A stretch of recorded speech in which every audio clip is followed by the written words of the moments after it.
Here's a tip. Some machines and online games have higher average payouts than others. Want to try to maximize your odds? Well, do some research online to find games which have the highest RTP or return to player percentage. So now, go get lucky. See you in Las Vegas. Let's get lucky. The two guys that can do it all. Too much electricity this morning. This is a good time. We're having a lot of fun. I had to do a triple take. Ka-ching! Why? Because of parity. I didn't mean to offend. Yeah, it's not going to happen. Load management is a dirty word. Let him rip. You know what?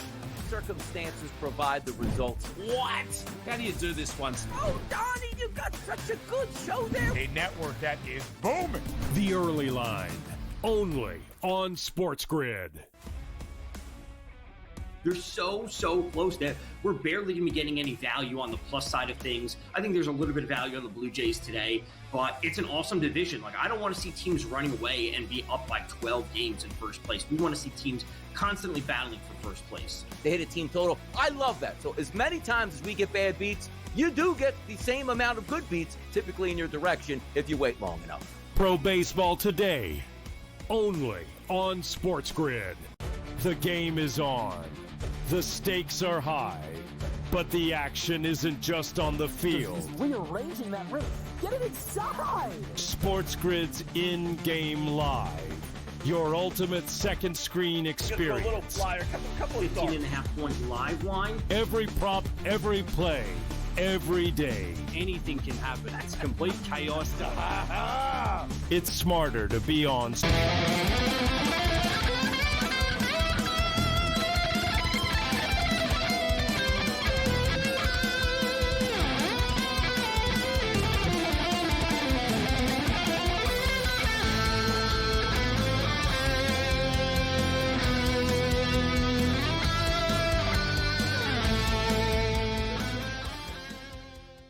Let's roll. This is SportsRage. I am Gabriel Morency. Let's do this thing back in black style. The pips, the players, the hustlers, the people, the busters, and everybody else in between.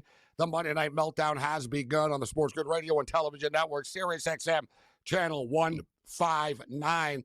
The postseason craziness continues this evening in the National Hockey League.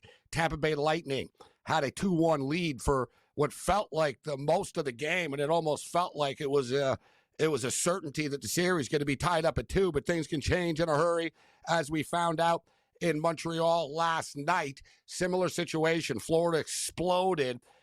Game ends up going over the number, plus 1.5 puck line players get backdoored by the Florida Panthers, 4-2 final score. Meanwhile, we're locked up at 2 in Dallas and Colorado. The Dallas Stars scored really early in this hockey game. They're still up 1-0 right now. There's 12.5 left in the first period of play. We'll obviously track it throughout the evening. I picked the Colorado Avalanche to win this series in 6 games before it started. I kind of regret not saying that this thing was going to go to 7. It is what it is. I need a Colorado win tonight, and I need them to finish this off in Game 6. We'll break it all down. We'll take a look at a stack card tomorrow night in the National Hockey League and the better night as well. Right? Listen, the LA Kings and the Edmonton Oilers has been the best series. I would say that the Montreal Canadiens and the Washington Capitals is right there. Even though that series is 3-1 right now, the Canadiens are just sort of a day late and $1 short. I think there's a very big similarity to the Montreal Canadiens and the Detroit Pistons. And I'm not talking about in the future and stuff like this. So I think the Canadiens are a little bit deeper and better than the Pistons are in comparison per se, but in the sense of the fact that the Montreal Canadiens, they're giving the Capitals all that they can handle, but they're always just going to be a play short, right? It's just, hey man, we were right there.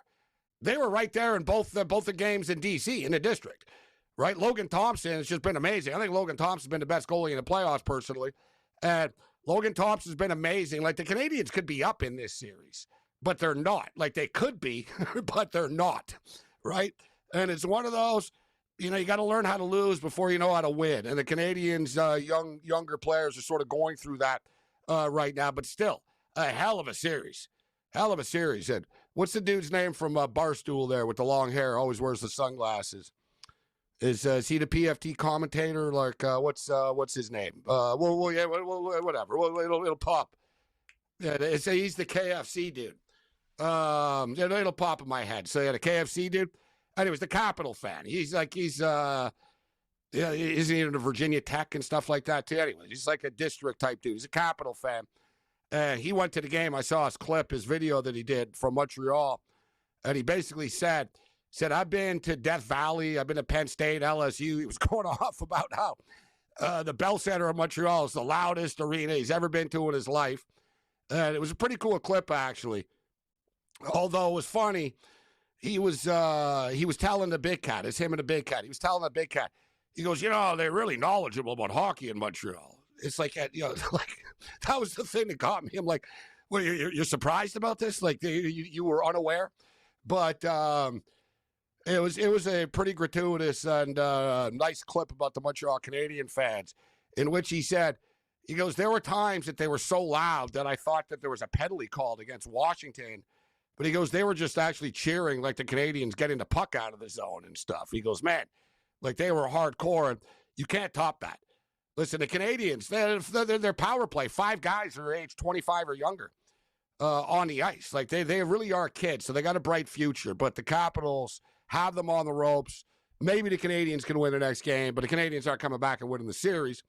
The Dallas Stars are going on a power play right now. They're up 1-0. NBA basketball. Somebody call the Miami Police Department because we got a crime scene down at the arena tonight. An absolute murder took place, 138 to 83.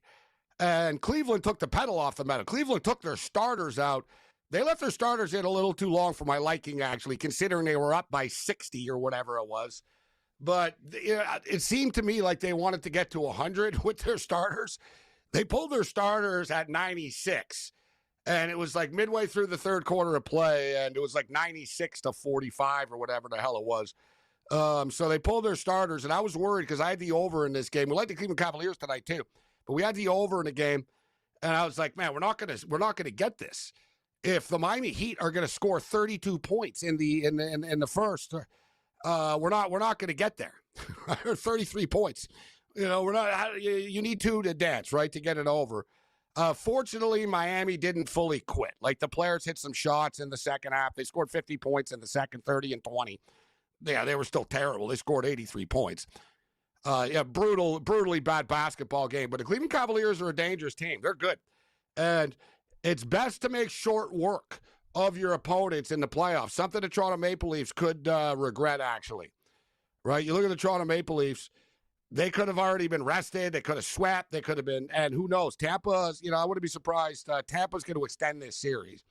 I don't think Tampa are done. So I think we're going at least, we're going to, the Florida, I don't think are going to win the next game. So I think it's going to be 3-2 after that. And we're going to at least 6. All right. So Joe Madden in the house tonight. We'll talk pucks with Joe. We'll talk pucks with the Raging Redhead, Cam Stewart, Dave Delano. We'll talk NBA basketball. We'll get into the NFL draft. As well this evening. But Major League Baseball, the Los Angeles Dodgers taking on the Marlins tonight. Biggest payroll discrepancy in Major League Baseball history, right? The Marlins don't spend any money. So this is the biggest discrepancy. And watch, this is, watch the Marlins end up winning. The Dodgers are pretty good. I should say they're better than pretty good. The Dodgers are really good at beating teams that they should for the most part. All right, the Pittsburgh Pirates have always given them problems. The Dodgers aren't a great East Coast team, but the Dodgers, when they're playing at home, they're 12-3. The Dodgers are a dominant home team. So the Dodgers are dominant at home, and they are pretty good at beating the teams you're supposed to beat. They're massive favorites tonight. You got Cabrera versus May this evening. Really, the only thing you can do, you can play it in parlays. And/or you can play the run line. We'll play the run line. Dodgers minus 1.5, minus 140. Dodgers minus 1.5, minus 140. Mookie Betts, our boy Mookie Betts. We love Mookie Betts. Everybody loves Mookie Betts. Seriously, all this political talk every day, everywhere. There's a guy that would win an election. I think it would be Mookie Betts, but Mookie's been struggling a little bit lately. And we haven't been struggling with him. Like, we sort of caught on. I haven't been playing the player props as religiously, daily with the Dodgers over the last week or so. And, caught up in the playoffs. And, we're betting the games, but I'm not getting into the baseball props as much as I do. But Mookie is, like, freaking due. Like, his average is dipped to, like, 230 or something like that right now. Mookie Betts is due. Let's go Mookie Betts. Does he hit a home run tonight? I kind of feel like he will, but let's go total bases for Mookie Betts. Over 1.5 total bases. Mookie Betts. All right, the Monday Night Meltdown. Let's do this thing. George Kurtz back in the rotation this evening. Joe Madden, Cam Stewart, Dave Delano. We got a full house on the program and a lot of stuff to get to and a lot of action to track, including the Golden State Warriors and the Houston Rockets. Give me the Golden State Warriors in this game. They're off to an 11-2 start right now. We posted the pick earlier this evening. Parlayed with the Cavs. Let's roll.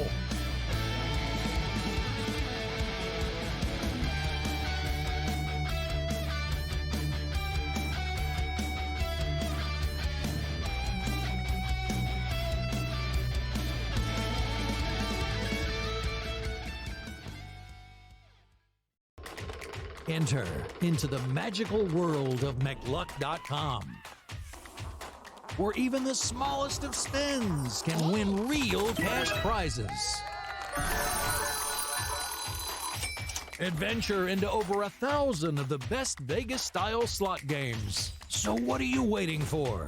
Unlock your free welcome offer today. Join the fun where winners play and players win.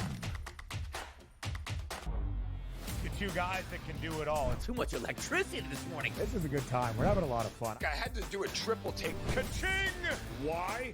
Because of parity. I didn't mean to offend. Yeah, it's not going to happen. Load management is a dirty word. Let him rip. You know what? Circumstances provide the results. What? How do you do this once? Oh, Donnie, you got such a good show there. A network that is booming. The Early Line, only on SportsGrid. Anyone that's been to a sporting event, the atmosphere before a game, I think Game Time Decisions has that same exact atmosphere. This is our arena. This is what we do. There is going to be an energy to Game Time Decisions that you will feel night in and night out. The excitement you get when you lock your bets in, when you're figuring out what you want to do, we can zone in on the biggest games each night. I want this to be the place that people come to before the games start so they feel as ready as possible to lock in their cards. We are going to hit every single one of those markets that you need to know about. We're going to go through every single thing, and I've got a great team behind me that's going to help me get the job done. There is not going to be a better place, I promise you, than Game Time Decisions to get that new information, react to it, and be able to then bet accordingly. We will have everything at our disposal, and we will use that to our advantage. I'm Kevin Walsh. Tune into Game Time Decisions from 6 to 8 p.m. Eastern on SportsGrid.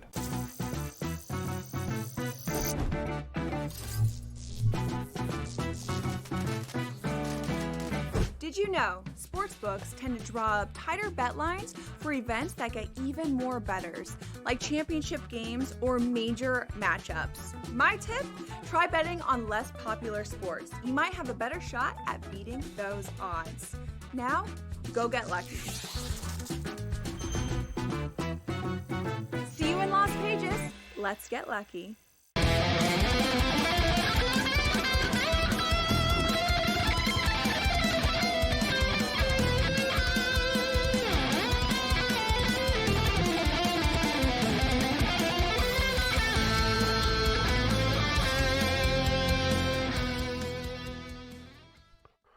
Let's roll. This is SportsRage. I am Gabriel Morency. The Pistol Players, the Hustlers, the people, the Buster, but everybody else in between. Good to be back. We weren't on Thursday or Friday due to the National Football League draft.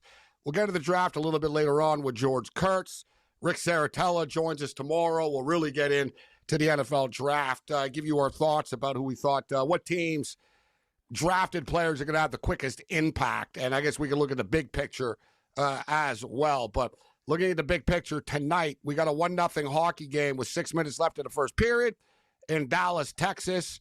Series tied at 2, so this is a pivotal game tonight, especially for the Colorado Avalanche, who would be facing an uphill climb if they're unable to pull this game off. Dallas scored really early into the game. We got NBA basketball. The Golden State Warriors have come out hot tonight. They're winning 13-2 right now over the Houston Rockets. This has actually been a funner series.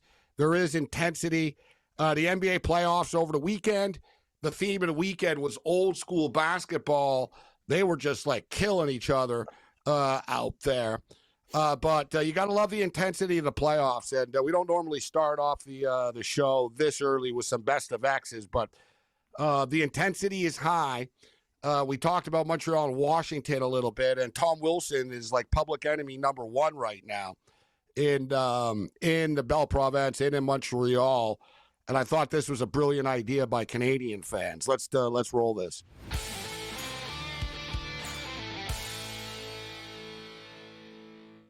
This is last night at the Bell Center in Montreal. Somebody put Tom Wilson hockey cards in all the urinals.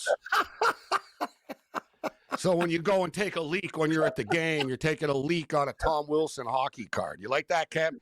Oh, that's what separates Montreal from the rest. You're so That's right, hardcore.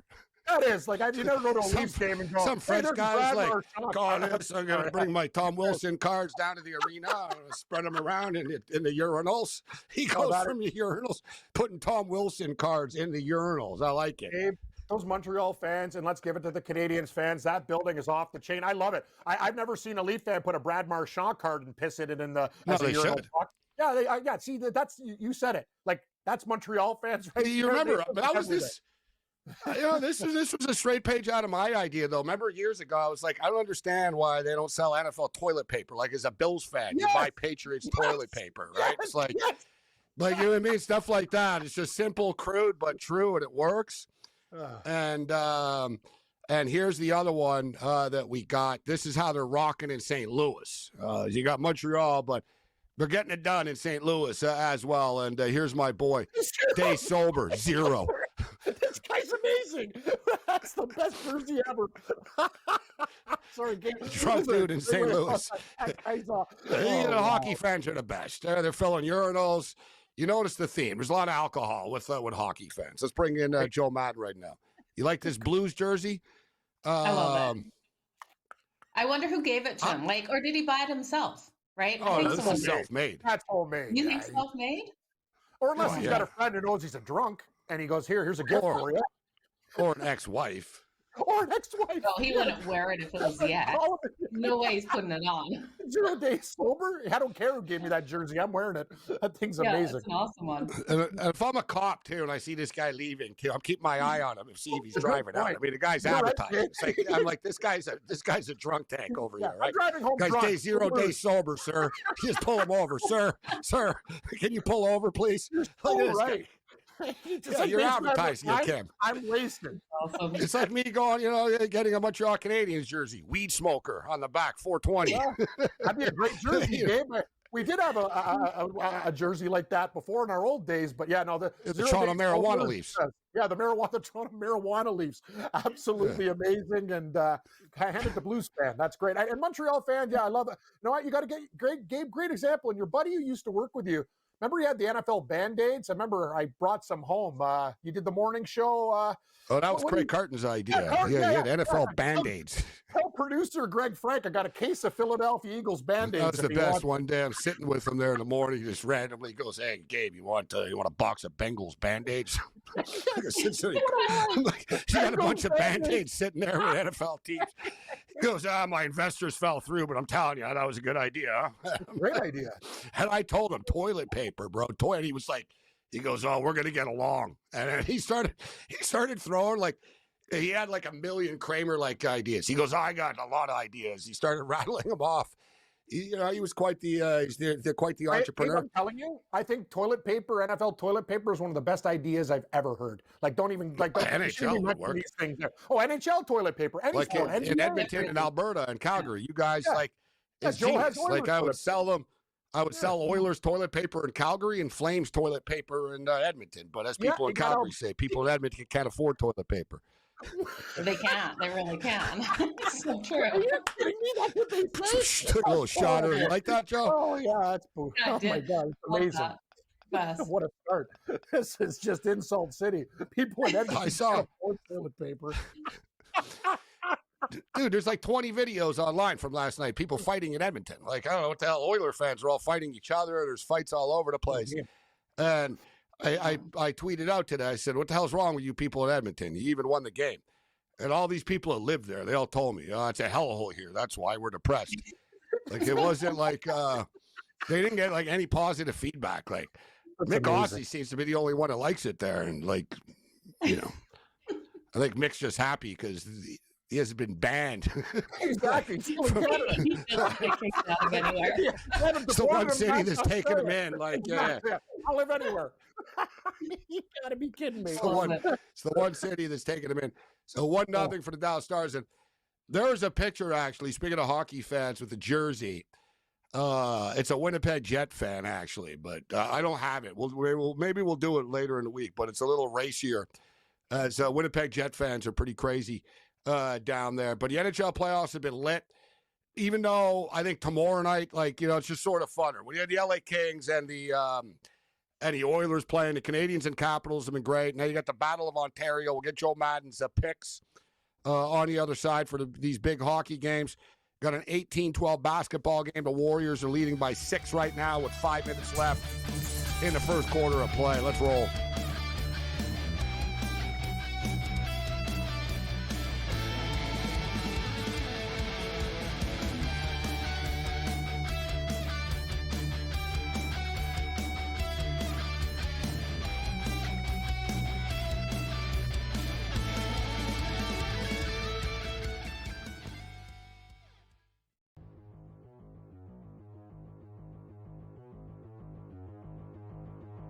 Career season for Elly De La Cruz. It happened last year. One of the most popular players in baseball as well. And a lot of guys are stealing bases again, and some of them seem like they may be able to steal more bases than Elly De La Cruz on the Cincinnati Reds. So I will ask you this question, Tom.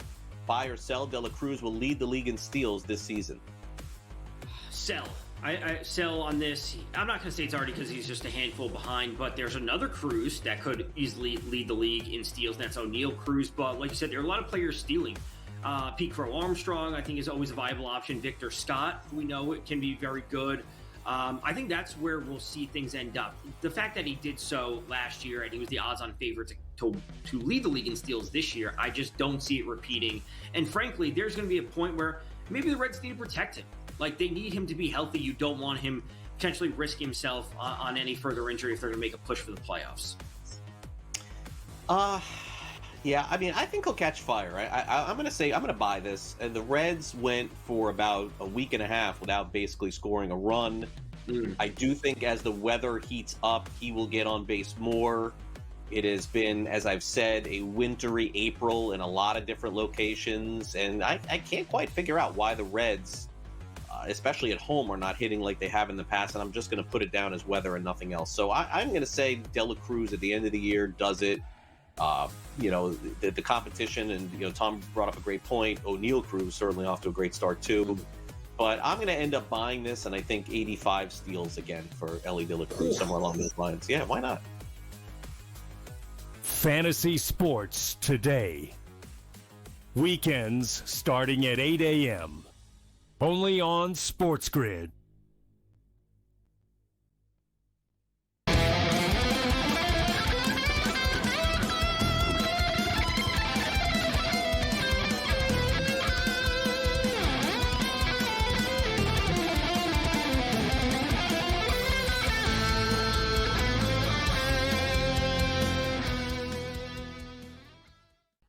This is SportsRage. I am Morency. So first period nearly coming to an end here. They're still close. And always big goals at the end. I was going to say they're not out of the period yet. The Dallas Stars just scored again to make it 2-0. Yes. Gabe, 2-0 Stars. They scored with 44 seconds left in the period. 1-0. You get out of it. If you're Colorado, you're fine. I just looked up. I'm like, you know what? All right, we're nearly out of the first period here. I'm on Colorado. And lo and behold, and oh my God, one of those bad goals. I'm seeing it right now by Blackwood. As I don't know, you guys will see the replay. Cam will see it in about a minute or so. I don't know if Joe has it on in front of her. Right off, yeah. Got it on. Yeah, that's a bad goal. Dear God, Blackwood took his blocker, knocked it so high in the air, didn't know what it was, and it got knocked in the net after. Horrible goal at that time of the game to be given up right there. And it gives the Stars a ton of momentum, Joe, going into the room. Cam's on the Dallas Stars, as you can hear his excitement. Who are you on in this game, Joe? I'm on Colorado. I took the chalk tonight. I laid it with the Colorado Avalanche and the Florida Panthers earlier, which is not like me. I love to look at these dogs, but I looked at Colorado after that last game, expecting them to come out much stronger, especially with Mackenzie Blackwood. So that was a brutal goal for him, but you look at what he's been able to do so far. He got the shutout last game. He's had a 1.60 goals against average in the series. Going into this series, my biggest concern was Mackenzie Blackwood with his lack of experience in the playoffs. And then I thought tonight would be a little bit more like the last game. So we'll see. I think Colorado still can come back. You look at those forwards, they're plus 290 right now on the money line to come back. I'd take a chance if I didn't have a bet on it. 2-goal leads. What is it up to now? The Edmonton Oilers actually came back last night. So, you know, guys, we see it in the regular season all the time, the dreaded 2-goal lead. This was pretty hard to believe. Before the Edmonton Oilers win last night, not one team in the playoffs that was down by 2 or more goals had come back. Not one. They had come back, but they didn't win the game. It was 25-0 before last night. So we'll see, Joe, if the theme gets broken, right? Man, the Avalanche nearly just scored with like 3 seconds left. That would have been massive to get it back for them, but like, it's been the kiss of death. If you're down by 2, and Edmonton are the only team. Edmonton came back. Remember the other night they were down by a bunch in game 1 and they ended up losing. And then they came back again last night and ended up winning. So 2-0 after the first period of play. 6.5 is the in-game total. Avalanche plus 1.5, plus 110. Moneyline plus 270. Dallas Stars minus 370 right now. All right, let's get to tomorrow's action in the National Hockey League. Cam, how do you feel about the Maple Leafs right now hosting the Ottawa Senators tomorrow night? They're minus 165 favorites. I'll tell you one thing, Gabe. They lose this game, the city's going to panic. They're already going, oh, my God, Ottawa got a game. And all these wins that they had in overtime, Stolarz has been good, but Ottawa figured it out.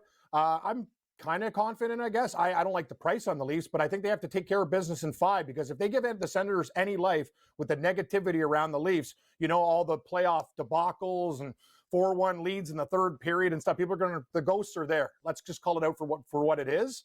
They got to take care of business. Leafs will win this game tomorrow. They'll be all business. I'll take them money line and minus 1.5. Joe, what do you think about tomorrow night? Yeah, Cam's dead on. I've got to look at the Leafs in this one. I look at those games, and the Ottawa Senators have been playing great, but I don't think they're going to be able to get the win in Toronto tomorrow night. So I'm going to play the Toronto Maple Leafs in the first period on the puck line, expecting them to come out with that vengeance, especially after losing the last game. I just look at Stolarz between the pipes, and he's been the stronger of the 2 goaltenders. Allmark's been shaky, and while he looked good in the last game, I can't trust him to look good again in Toronto. So it's Toronto for me. Well, as everybody remembers before the playoffs, I said the Leafs were chokers. They would probably lose in the first round. And here we are right now. But all kidding aside, I do like the Leafs. I picked the Leafs to win the Cup, but I think the Senators are going to beat them tomorrow. Wow. I think the Senators have something going on here right now. I think there's going to be some puck luck that goes their way. Put it this way. And in fact, and you'll probably like this play, Joe, because I know you like to play the go to overtime prop, but to me, this game has overtime written all over it. Like, it won't be easy for the Leafs. The hardest game to win is the elimination game. Ottawa are playing with house money right now. They had a lot of bad luck earlier in the series, and maybe it's wishful thinking. I picked the Leafs in 6, so I kind of want Ottawa to win tomorrow, and then the Leafs to finish them off on the road. But I wouldn't be surprised if how that played out. I think the Senators are going to come to play tomorrow night. And we'll take a look at will the game go to overtime on the other side, and we'll take a look at the other games as well.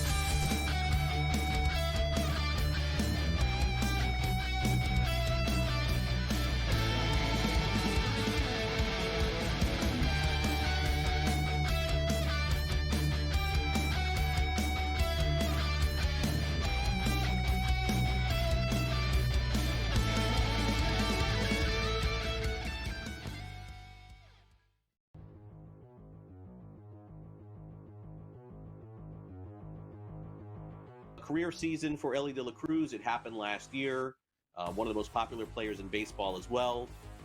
And a lot of guys are stealing bases again, and some of them seem like they may be able to steal more bases than Elly De La Cruz on the Cincinnati Reds. So I will ask you this question, Tom. Buy or sell? De La Cruz will lead the league in steals this season. Sell. I sell on this. I'm not going to say it's already because he's just a handful behind, but there's another Cruz that could easily lead the league in steals, and that's O'Neill Cruz. But like you said, there are a lot of players stealing. Pete Crow Armstrong, I think, is always a viable option. Victor Scott, we know it can be very good. I think that's where we'll see things end up. The fact that he did so last year and he was the odds-on favorite to lead the league in steals this year, I just don't see it repeating. And frankly, there's going to be a point where maybe the Reds need to protect him. Like, they need him to be healthy. You don't want him potentially risk himself on any further injury if they're going to make a push for the playoffs. Yeah, I mean, I think he'll catch fire. I'm going to buy this. And the Reds went for about a week and a half without basically scoring a run. I do think as the weather heats up, he will get on base more.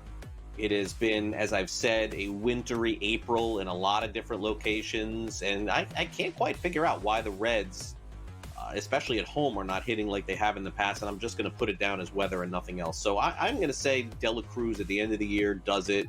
The competition, and Tom brought up a great point. O'Neill Cruz certainly off to a great start too. But I'm going to end up buying this, and I think 85 steals again for Elly De La Cruz, somewhere along those lines. Yeah, why not? Fantasy Sports Today. Weekends starting at 8 a.m. Only on SportsGrid.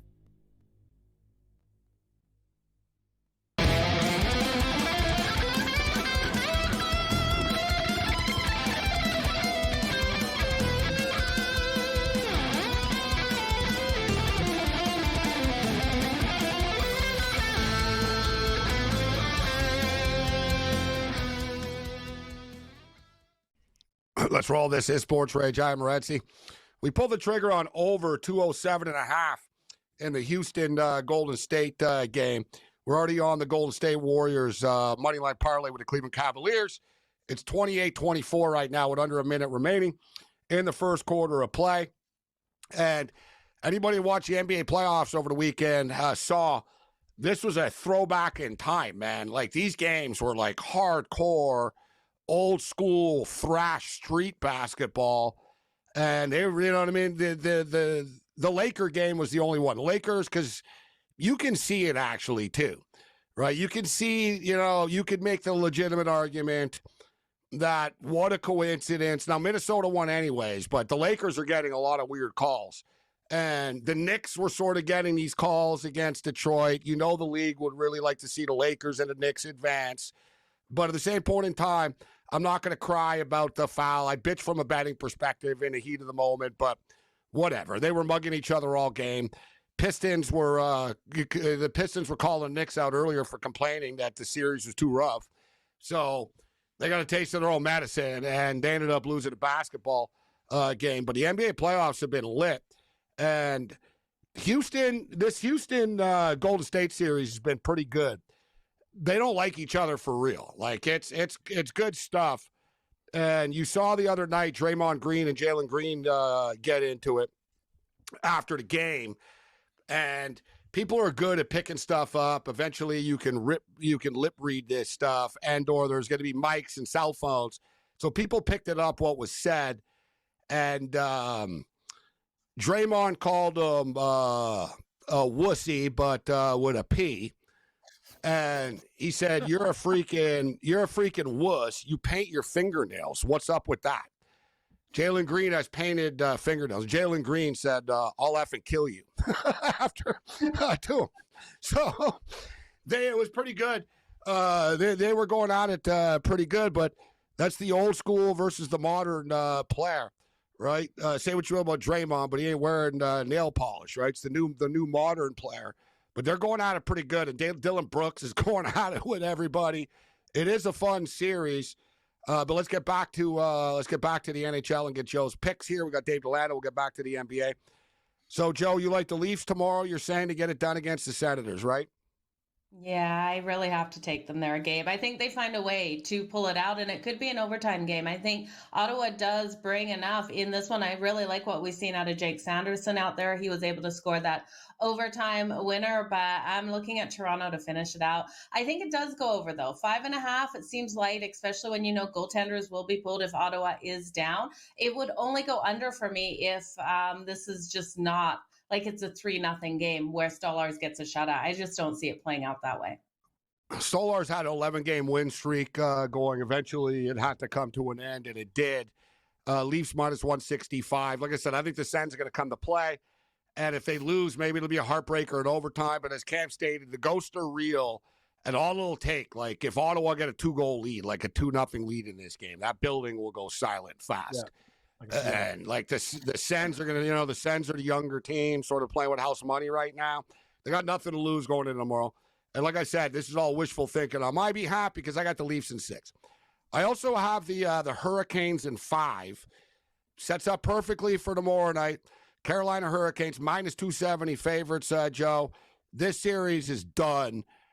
I think the Canes will win on the puck line tomorrow. I think this game is 4-1, 5-1 or whatever. I don't want to dismiss the Devils here, but I'm pretty confident the Canes will win this game tomorrow night. Yeah, I'm kind of feeling the same way. You look here, though, do we know what is happening with Frederik Andersen going out of that last game? Even if it is Trocheckov coming in, he'll be warm in this game, not like he was in the last. So I do think the Canes close it out, cover that puck line. I'm expecting a couple goals out of the Devils, though, in that desperation sort of mode for them to be able to get a couple. So again, another over for me. I know this game should play out 2 and under as Carolina takes the lead and then locks things down, but desperate teams are scary, and Timo Meier has been really strong out there for the New Jersey Devils. So I will play on him tomorrow in some capacity, maybe the 2+ points for Timo Meier, because I think even if there's 2 goals, he's involved somehow in both of those, or maybe just his shots on goal, because he is leading this team in attempts, in shots, in those high danger chances. And Chesnikov on the other side, he's been so dominant for the Canes. I'm going to look at him for his points as well. Cam, what's your pick? Devils and Hurricanes. Freeze a crowd. I feel bad for Freddie Andersen. This guy's, got a 159 goals against and a 936 save percentage. He's playing really, really good under the radar. Carolina's just a way better team than New Jersey, Gabe. New Jersey was lucky to get the win this series. Like, they're a superior club. I think kind of like you, they'll win by 2 or 3 goals in this game. So I'll probably take Carolina and parlays and on the puck line, expecting like you, 4-1, 4-5, 5-2, something along those lines. So give me the Canes. Carolina are an experienced team. I think they've been around long enough to know how to close out these series, get some rest, and then watch the other teams battle it out. Minnesota Wild and the Vegas Golden Knights, Joe, this has been a compelling series, actually. The Wild are right there with the Vegas Golden Knights.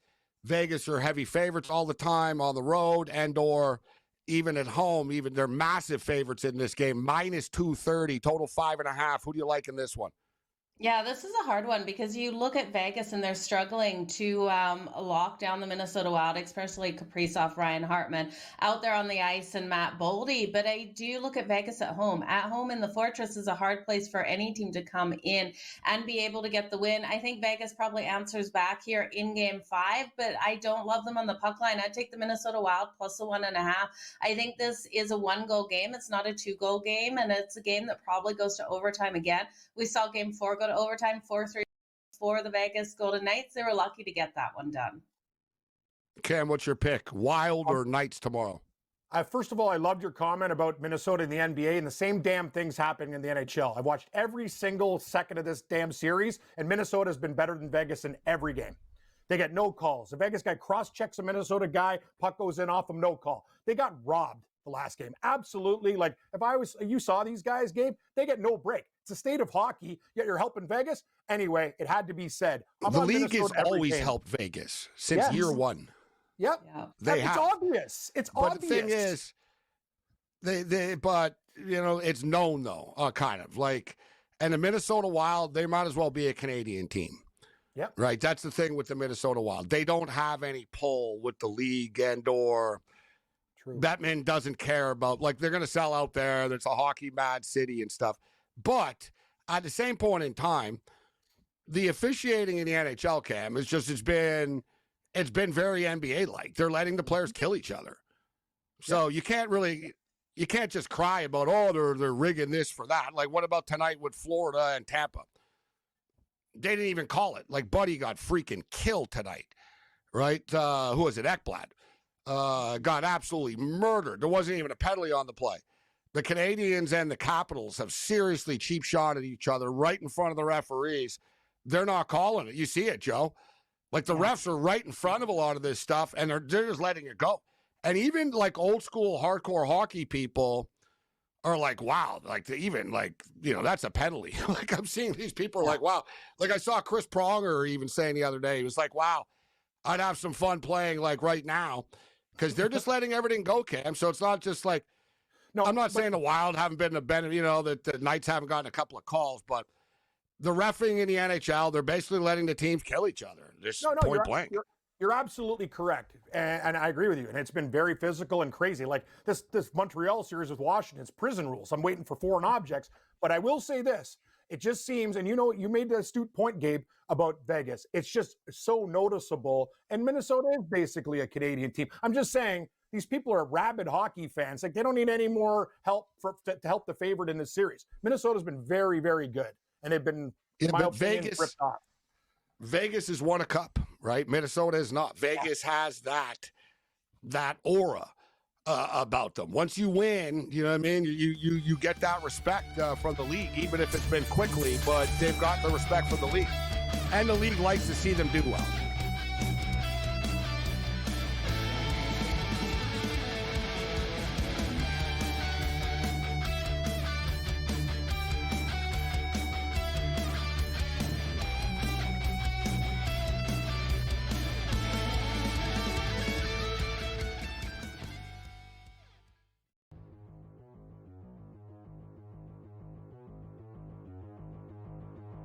Career season for Elly De La Cruz. It happened last year. One of the most popular players in baseball as well. And a lot of guys are stealing bases again, and some of them seem like they may be able to steal more bases than Elly De La Cruz on the Cincinnati Reds. So I will ask you this question, Tom. Buy or sell? De La Cruz will lead the league in steals this season. Sell. I sell on this. I'm not going to say it's already because he's just a handful behind, but there's another Cruz that could easily lead the league in steals, and that's O'Neill Cruz. But like you said, there are a lot of players stealing. Pete Crow Armstrong, I think, is always a viable option. Victor Scott, we know it can be very good. I think that's where we'll see things end up. The fact that he did so last year and he was the odds-on favorite to lead the league in steals this year, I just don't see it repeating. And frankly, there's going to be a point where maybe the Reds need to protect him. Like, they need him to be healthy. You don't want him potentially risk himself on any further injury if they're going to make a push for the playoffs. Yeah, I mean, I think he'll catch fire. I'm going to buy this. And the Reds went for about a week and a half without basically scoring a run. I do think as the weather heats up, he will get on base more. It has been, as I've said, a wintry April in a lot of different locations. And I can't quite figure out why the Reds, especially at home, are not hitting like they have in the past. And I'm just going to put it down as weather and nothing else. So I'm going to say De La Cruz at the end of the year does it. The competition, and Tom brought up a great point. O'Neill Cruz certainly off to a great start too, but I'm going to end up buying this, and I think 85 steals again for Elly De La Cruz, somewhere along those lines. Yeah, why not? Fantasy Sports Today. Weekends starting at 8 a.m. Only on SportsGrid.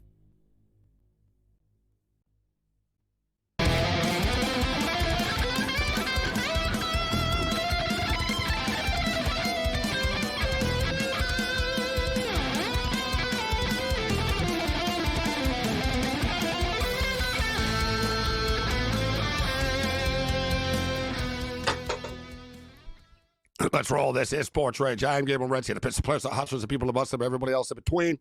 We'll bring Dave Delano in shortly. It's 33-31. The Rockets have gone on a little bit of a run right now. 33-31, 9 minutes left in the second quarter. We'll track it.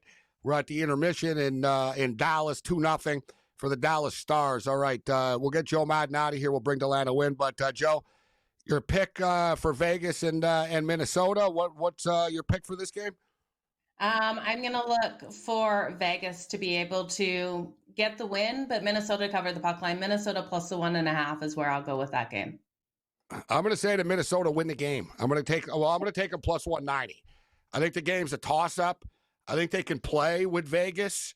And I think Minnesota are one of these teams that they'll play kind of better on the road. I think they're under not pressure at home, but the crowd is so into it. It's just, I think when they go on the road, they don't have to worry about like, oh, we don't want to let these people down. And, they can just sort of play hockey.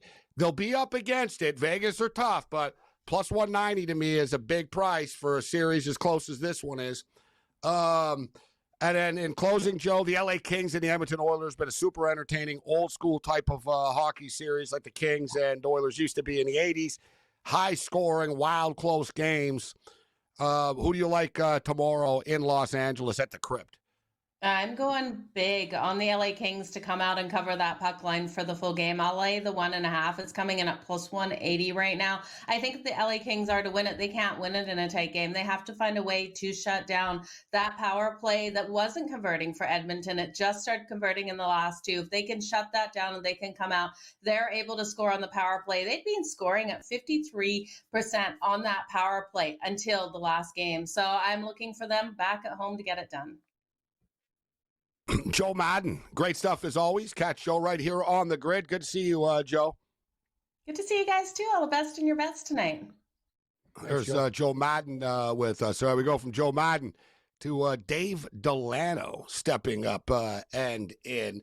We go from the NHL to the NBA as well. We got the Houston Rockets, 33-31 right now over the Golden State Warriors. Delano in the house. HitThePick.com. What's going on, Dave? How you doing? I'm doing pretty good. This my heart's with Houston in this game, but I think that the Warriors are going to end up.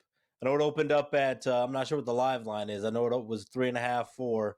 I think the Warriors are going to end up covering and end up winning this series in 6 games. So for the live bettors out there, like I said, my heart's with Houston, but I think the Warriors are the play right now. Yeah, you know what? This is one of these games, isn't it? Dave, like the Rockets are up by 3 right now, right? It's 34-31, but you really got to be up by like 15 or something going into the fourth to feel good if you're the Rockets, right? Like, yeah, okay, yeah, you're battling right now, but Golden State are just going to hit a couple of shots. The crowd's going to start going crazy. Curry's going to hit a 3 or whatever. There's going to be a turn, They feed off of big plays, this Warrior team.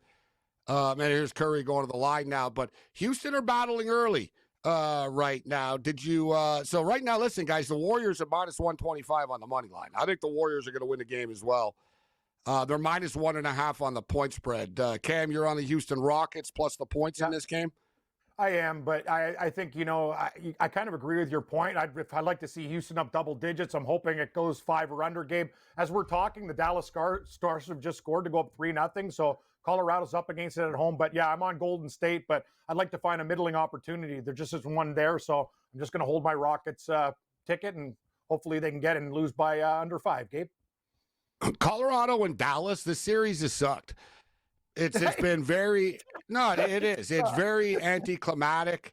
It is. Every game, it's been like the NBA playoffs where one team gets killed one game, the other team wins the other game. There's not a ton of drama here, right? It's just sort of like, okay, whatever, this team won, and it's a blowout. And this is the series I almost watched the least because it's always a big lead in it. It's like, well, I'll watch the basketball instead. It's always 5-1 or 3-0 or whatever. Not a lot of drama here, but tip your cap to the Dallas Stars for showing up tonight in a must-win game, tied at 2 on their home ice this evening. Dave Delano, HitThePick.com with us. So, Dave, let's get right after it. Dame Lillard is out. I really don't think it has that much of an impact. I know it upset them because it happened in front of them, but the Bucks are just a bad basketball team. The Pacers have them on the ropes here right now. We saw the Miami Heat just absolutely get killed tonight in a similar situation. Now you got the Pacers playing on their home court. I'm expecting the Pacers to put the pedal to the metal. You got guys that have been on that team that have been in the playoffs before. Siakam's won a championship before. They got a little bit of playoff experience now. I think the Pacers will close them out tomorrow. It's minus 7.5 right now, Dave. Total 222. What do you think?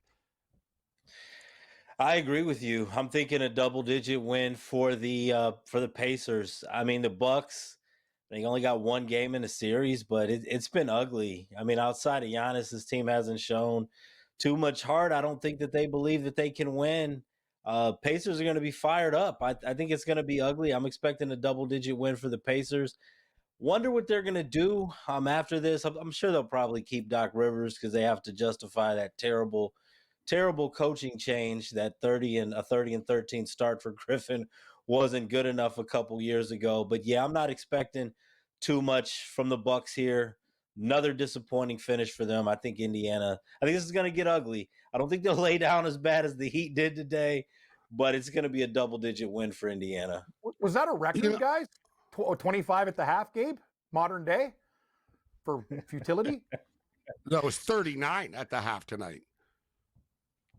No, I mean the Heat scored 25 points in the first half of the game, correct? No, they scored 32 in the first half. Did they? I'm just losing my mind. It was 25. Yeah, it was.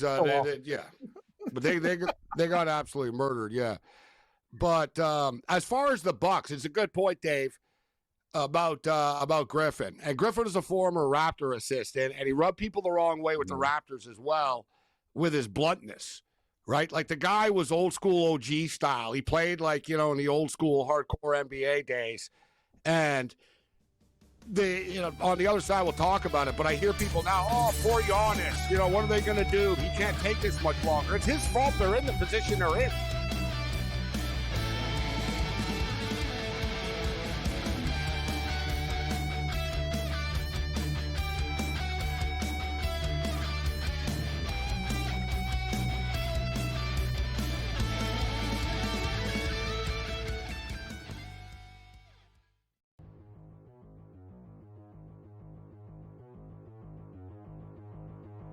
Career season for Elly De La Cruz. It happened last year. One of the most popular players in baseball as well. And a lot of guys are stealing bases again, and some of them seem like they may be able to steal more bases than Elly De La Cruz on the Cincinnati Reds. So I will ask you this question, Tom. Buy or sell? De La Cruz will lead the league in steals this season. Sell.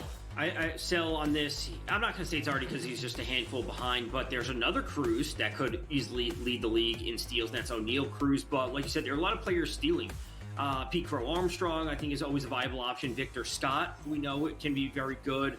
I think that's where we'll see things end up. The fact that he did so last year and he was the odds-on favorite to lead the league in steals this year, I just don't see it repeating. And frankly, there's going to be a point where maybe the Reds need to protect him. Like, they need him to be healthy. You don't want him potentially risk himself on any further injury if they're going to make a push for the playoffs. Yeah, I mean, I think he'll catch fire. I'm going to buy this. And the Reds went for about a week and a half without basically scoring a run. I do think as the weather heats up, he will get on base more. It has been, as I've said, a wintry April in a lot of different locations. And I can't quite figure out why the Reds, especially at home, are not hitting like they have in the past. And I'm just going to put it down as weather and nothing else. So I'm going to say De La Cruz at the end of the year does it. The competition, and Tom brought up a great point. O'Neal Cruz certainly off to a great start too, but I'm going to end up buying this, and I think 85 steals again for Elly De La Cruz, somewhere along those lines. Yeah, why not?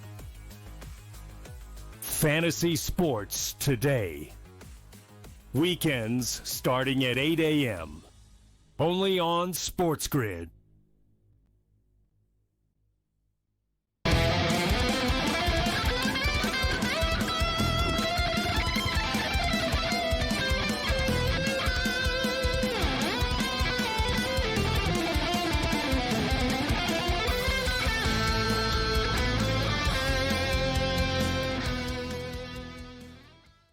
All right, here we go. Talked about this series being pretty spiteful. There's Dylan Brooks getting in Curry's face. They're talking right now. I told you guys earlier that Draymond Green mocked Jalen Green for having painted fingernails and nail polish. Jalen Green told Draymond that I'll effing kill you. And so, that's what they said at the end of the game the other night to each other. Now they're colliding. Everybody's going to the I don't know if the bench is clear, but all the coaches and everybody. It's Draymond. I'm just seeing the replay right now. Draymond, whatever, dude. Curry went down, overreacted. Here he is. Draymond sets a dirty screen. So first Draymond, who was that? Thompson. He shouldered Thompson in the face on the screen. Then Curry got knocked over in the process. Dylan Brooks came up and tried to rip the ball out of Curry's hands when Curry was on the ground. Then Draymond shoved Brooks. There's a quick little replay for anybody that's driving around here right now.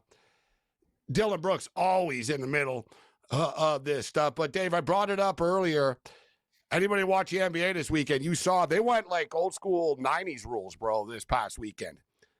The teams were murdering each other. They were. One thing I'll say with Jalen Green, though, I mean, I'm not a nail painting guy, but it's a public thing, right? Everybody can see it. So I feel like if you decide to do that and everyone can see it, you got to stand on it, man. Yeah. I mean, he's going to call you out. He's not ashamed by it. Exactly. DK Metcalf paints his nails. He just tells people to F off. Same thing, Gabe. But that's the thing. But Jalen Green wasn't ashamed by it. Exactly. Yeah. Jalen Green said, you're an old man bitch. I'll effing kill you. That's what he basically told him. I love it. Man, mic'd up stuff's the best. I don't know if you guys saw it too. Rudy Gobert totally elbowed LeBron, shoved him in the back of the head. And it was the same thing. LeBron looked at the referee and said to the ref, he just elbowed me in the back of the skull. He should be ejected. And Rudy Gobert said to LeBron, you're a soft-ass bitch. And LeBron told him, don't mess with me, I'll effing kill you, Rudy. After. So, this is why the NBA doesn't want that's why they don't want it mic'd up. The NBA players go at it pretty good. You know what I mean?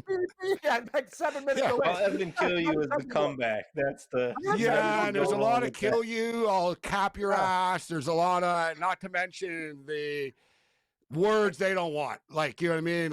They'll be like, whoa. This is Same with the NHL, though, guys. They want the NHL mic'd up, and no, it's way too homophobic. I'll just call it out for what it is. It's no. They can't do that.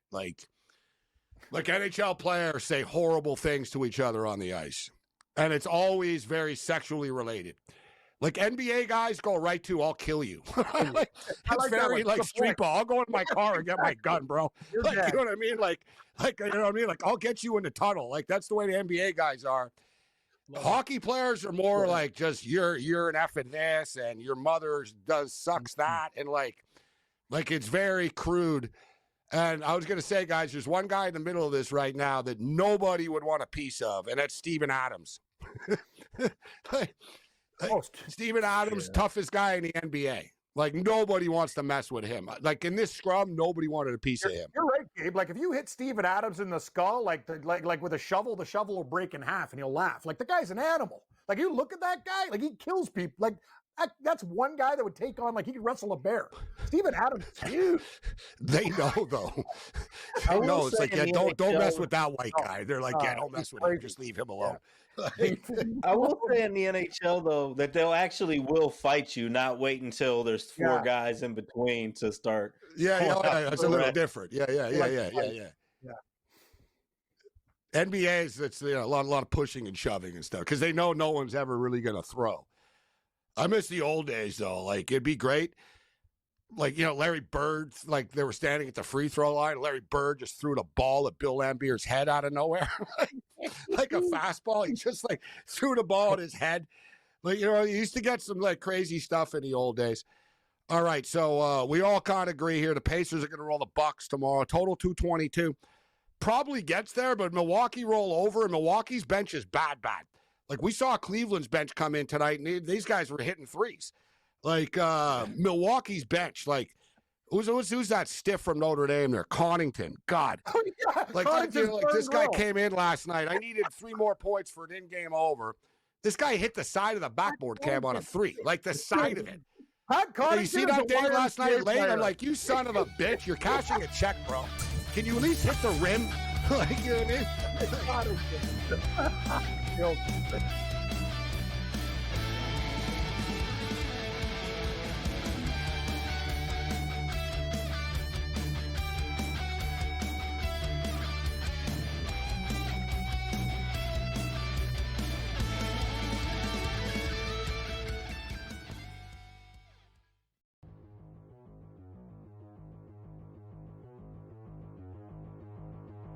career season for Elly De La Cruz. It happened last year.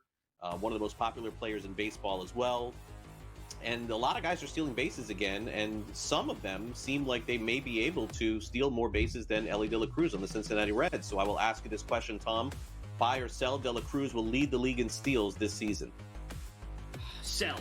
I sell on this. I'm not going to say it's already because he's just a handful behind, but there's another Cruz that could easily lead the league in steals, and that's O'Neill Cruz. But like you said, there are a lot of players stealing.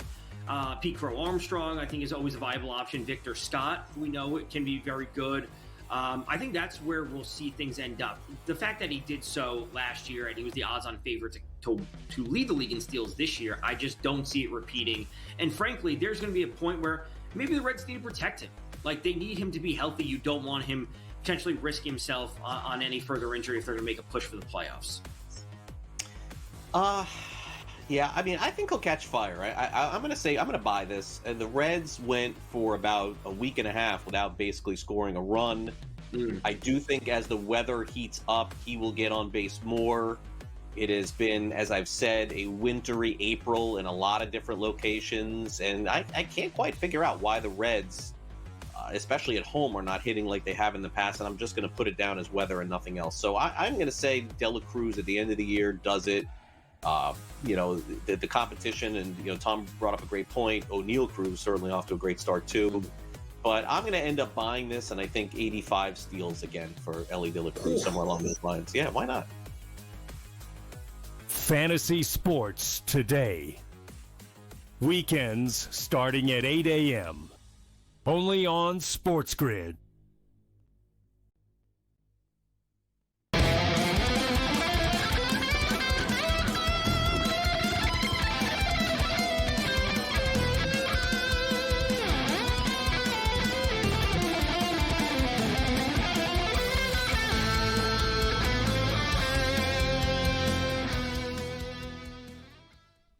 This is SportsRage. I am Morency. 39-38 for the Houston Rockets. A little under 6 minutes remaining in the first half. In-game total 206.5. Warriors are now minus 170. Warriors just hit a 3. It's a live market. They just flipped to minus 170 on the money line. 41-39 Warriors right now. Major League Baseball. Dodgers are up 2. They've had a couple of chances to break this thing open, but they are up a 2 spot right now. The world, I don't know, maybe there's a contrarian better. You a contrarian baseball better, Dave? You figure, you know what, screw it. I'll roll the dice with the Marlins at a huge price, or did you stay away from this game? I stayed away. I mean, I like to take dogs when I can, but I like to win. I don't like to just be a contrarian just to be a contrarian. And I did not think, even though this price was crazy high, I didn't think that this was a good spot for the Marlins at all. I still, even if you're a live bettor, I still don't think it's a good spot for the Marlins. So, no, this is definitely Dodgers all the way in this one. I know the game's not over, but this one I'm expecting this one to just only get uglier. How about this for live baseball bettors? The Colorado Rockies scored 3 early runs. This is what arguably they're on pace to be worse than the White Sox last year.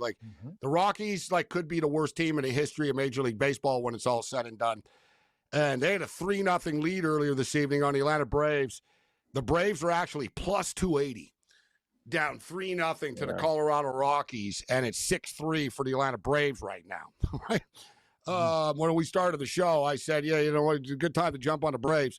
Braves, it's 6-3 now for the Atlanta Braves in the bottom of the 8th inning, but Colorado is just like a serious automatic. It's just like an automatic put against you. Put it in parlays, whatever, the numbers, in-game. They're historically bad. Right now. They make the White Sox from last year look like the Dodgers. But NBA basketball, we're kicking it with hitthepick.com's Dave Delano. Dave, what did you think? Should they have called a foul, yes or no, on the Hardaway shot at the end of the Pistons-Knicks game? No, I didn't think it was a foul, honestly. I mean, I thought it was a pretty good defense. I mean, he got close, but no, I was on the Pistons money line, so I would have loved to have seen him call the foul. But just being objective, no, I didn't think it was a foul. I didn't. And Hardaway didn't help himself by yes and no, right? You know what I mean? I thought it was a foul, yes. I think if if that was Jason Tatum that took that shot, or if that was LeBron or Luka, they're calling a foul, right? But it's Tim Hardaway Jr., so it's like, well, whatever. And also, and like you, I was on the Pistons, but if I had to take a lie detector test, it was just letting them off the hook, right? The Pistons had their chance. It was a bad possession. The ball rolled into the corner. It was a bang play. Hart comes flying in, and Hardaway kind of tried to oversell it. Like Hardaway double clutched. If he just would have potentially like shot first and sort of fallen or whatever, like he didn't sell it. Like he almost looked like, oh my God, I'm going to get bailed out here with this. And the refs are like, no, you're not. And the fact of the matter is, the refs let everything go all game in that game. And also, Dave, my take with this is, whatever, bro, it ain't the refs' fault that you let Cat wide open and bearing threes time and time again over and over. Right? The Knicks won the game, bro. Like, yeah, it was unfortunate the way that it ended. It was anticlimactic the way that it ended. It was strange, but you can't cry about it, right? In my opinion. But what do you think happens tomorrow now? Man, it's tricky now because they're going back to the Feels Garden. like it's lights out. I don't know, Gabe. I think it's going to be these guys have been competitive. Don't you want the 5.5, 6? Like every game, like they've been close. Don't you? Don't you think? I think the Pistons are going to play plus hard. 2.5 games in the series. Then I'm going to lose. Like I'm done. They had their chances. Yeah, I'm expecting not as crazy as the ending of game 1, but I think we're going to see something where the Pistons are going to play hard. They're going to be right there, probably have the lead maybe with 6 minutes left, but I think at the end of the game, the Knicks are going to pull it out. They may cover. I think we're going to see, but I think it's probably going to be in those last 4 minutes where the Knicks go on a 12-3 run or something like that. Similar to these runs we've been seeing Minnesota pull off against the Lakers, and I think the Knicks are going to put them away early. I think that pressure in New York is going to get to the Pistons once again. Boston lay 11.5 to the Orlando Magic tomorrow. Total 199.5. They're too low, these numbers. I hit the over in last night or whatever the hell they played. I guess it was last night, Boston and Orlando. We hit the over. And you got the LA Clippers and the Nuggets, which is that's been the best series. Pistons and Knicks has been good. But Clippers and Nuggets has been, the Lakers been pretty entertaining too. Give credit, the NBA playoffs have been pretty good. Clippers, Nuggets, and Magic, Celtics, Dave. And then the Lakers, T-Wolves. We got about 4 minutes with you here, 3.5, 4 minutes. So what do you think about those 3 games? One that I like the most there, actually like the Nuggets, at home. I don't think that they're getting enough respect there. This has been a great series, but I do like the Nuggets. I think that as a dog at home in this spot, I like Denver. As far as Boston and Orlando goes, not crazy about that one. I don't feel great about it, but I would have to take the 11.5 with the Orlando Magic. And one thing I like about the Orlando Magic, regardless of what the stats look like, despite the fact that their offense has been terrible, they always play hard, and I don't think that they're just going to roll over and quit. The Boston Celtics can definitely embarrass some teams, but I would have to take the 11.5 there. And I believe the Lakers and T-Wolves are playing on Wednesday. I think that the Lakers are going to pull that one out. I don't think that they're going to go out in 5 games. I do think that the Lakers are going to pull that one out. But I do think that Minnesota is going to end up winning the series in 6 games. Lakers just not getting anything from their bench. And we've seen this for so long, for so many years. I mean, LeBron James playing 46 minutes. I know they were exhausted at the end of the game. You just can't do it anymore, but they don't have much on the bench to go to. So we saw them now back-to-back games fall apart late. I do think that they're going to give it all they have and find a way to force game 6 back to Minnesota. But I think so I do like the Lakers on Wednesday. And then I do think that ultimately Minnesota will handle their business in game 6. Dave Delano hit the pick with us. And we got the players going at it again here. In Golden State and Houston. And once again, Draymond Green's in the middle of it. And I think he might get, I don't know if he got teed up or I think he's going to. Like I said, Houston seemed to be pretty happy when they saw the refs sort of talking about this. But it's constant. Like if you're Draymond, bro, like what, every play you're going to trip people and fall on top of them. And you saw the other night is famous when he falls, he swings his feet up, so he tries to kick you in the face and stuff like that. Like, I understand why players hate him as much as they do, like, to be honest. But he's getting into it with Eason right now. He just tripped Eason and fell on top of him on purpose. So yeah, pretty spirited. All right, Dave, before we get you out of here, you're a Cleveland Brown fan. You happy with the draft? 2 quarterbacks and 2 running backs. Typical Cleveland Brown fashion. What'd you think? Man, okay, so I'm glad that they did what they did. Overall, I'd give the Browns a B. It's hard to say happy about the draft because, you know, if you're a betting man like I am, the odds are that it probably won't age well. But I do like bringing in Shador at the time they did. I don't love the Dylan Gabriel pick. I don't think he's a great fit for Cleveland. Kid played in warm weather from Hawaii. He's been on record saying he hates the cloudy weather and the snow. But overall, I give the Browns a B. I think Shador is going to make the team. Probably start by week 9. Dave Delano hit the pick.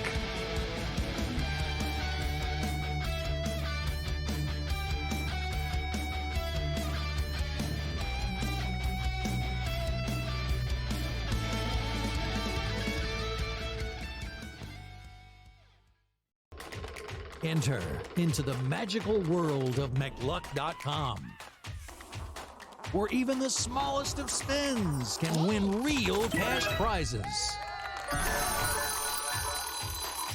Adventure into over 1,000 of the best Vegas-style slot games. So what are you waiting for? Unlock your free welcome offer today. Join the fun where winners play and players win. 2 guys that can do it all. Too much electricity this morning. This is a good time. We're having a lot of fun. I had to do a triple take. Ka-ching! Why? Because of parity. I didn't mean to offend. Yeah, it's not going to happen. Load management is a dirty word. Let him rip. You know what? Circumstances provide the results. What? How do you do this once? Oh, Donnie, you got such a good show there. A network that is booming. The Early Line, only on SportsGrid. Anyone that's been to a sporting event, the atmosphere before a game, I think Game Time Decisions has that same exact atmosphere. This is our arena. This is what we do. There is going to be an energy to Game Time Decisions that you will feel night in and night out. The excitement you get when you lock your bets in, when you're figuring out what you want to do, we can zone in on the biggest games each night. I want this to be the place that people come to before the games start so they feel as ready as possible to lock in their cards. We are going to hit every single one of those markets that you need to know about. We're going to go through every single thing, and I've got a great team behind me that's going to help me get the job done. There is not going to be a better place, I promise you, than Game Time Decisions to get that new information, react to it, and be able to then bet accordingly. We will have everything at our disposal, and we will use that to our advantage. I'm Kevin Walsh. Tune into Game Time Decisions from 6 to 8 p.m. Eastern on SportsGrid.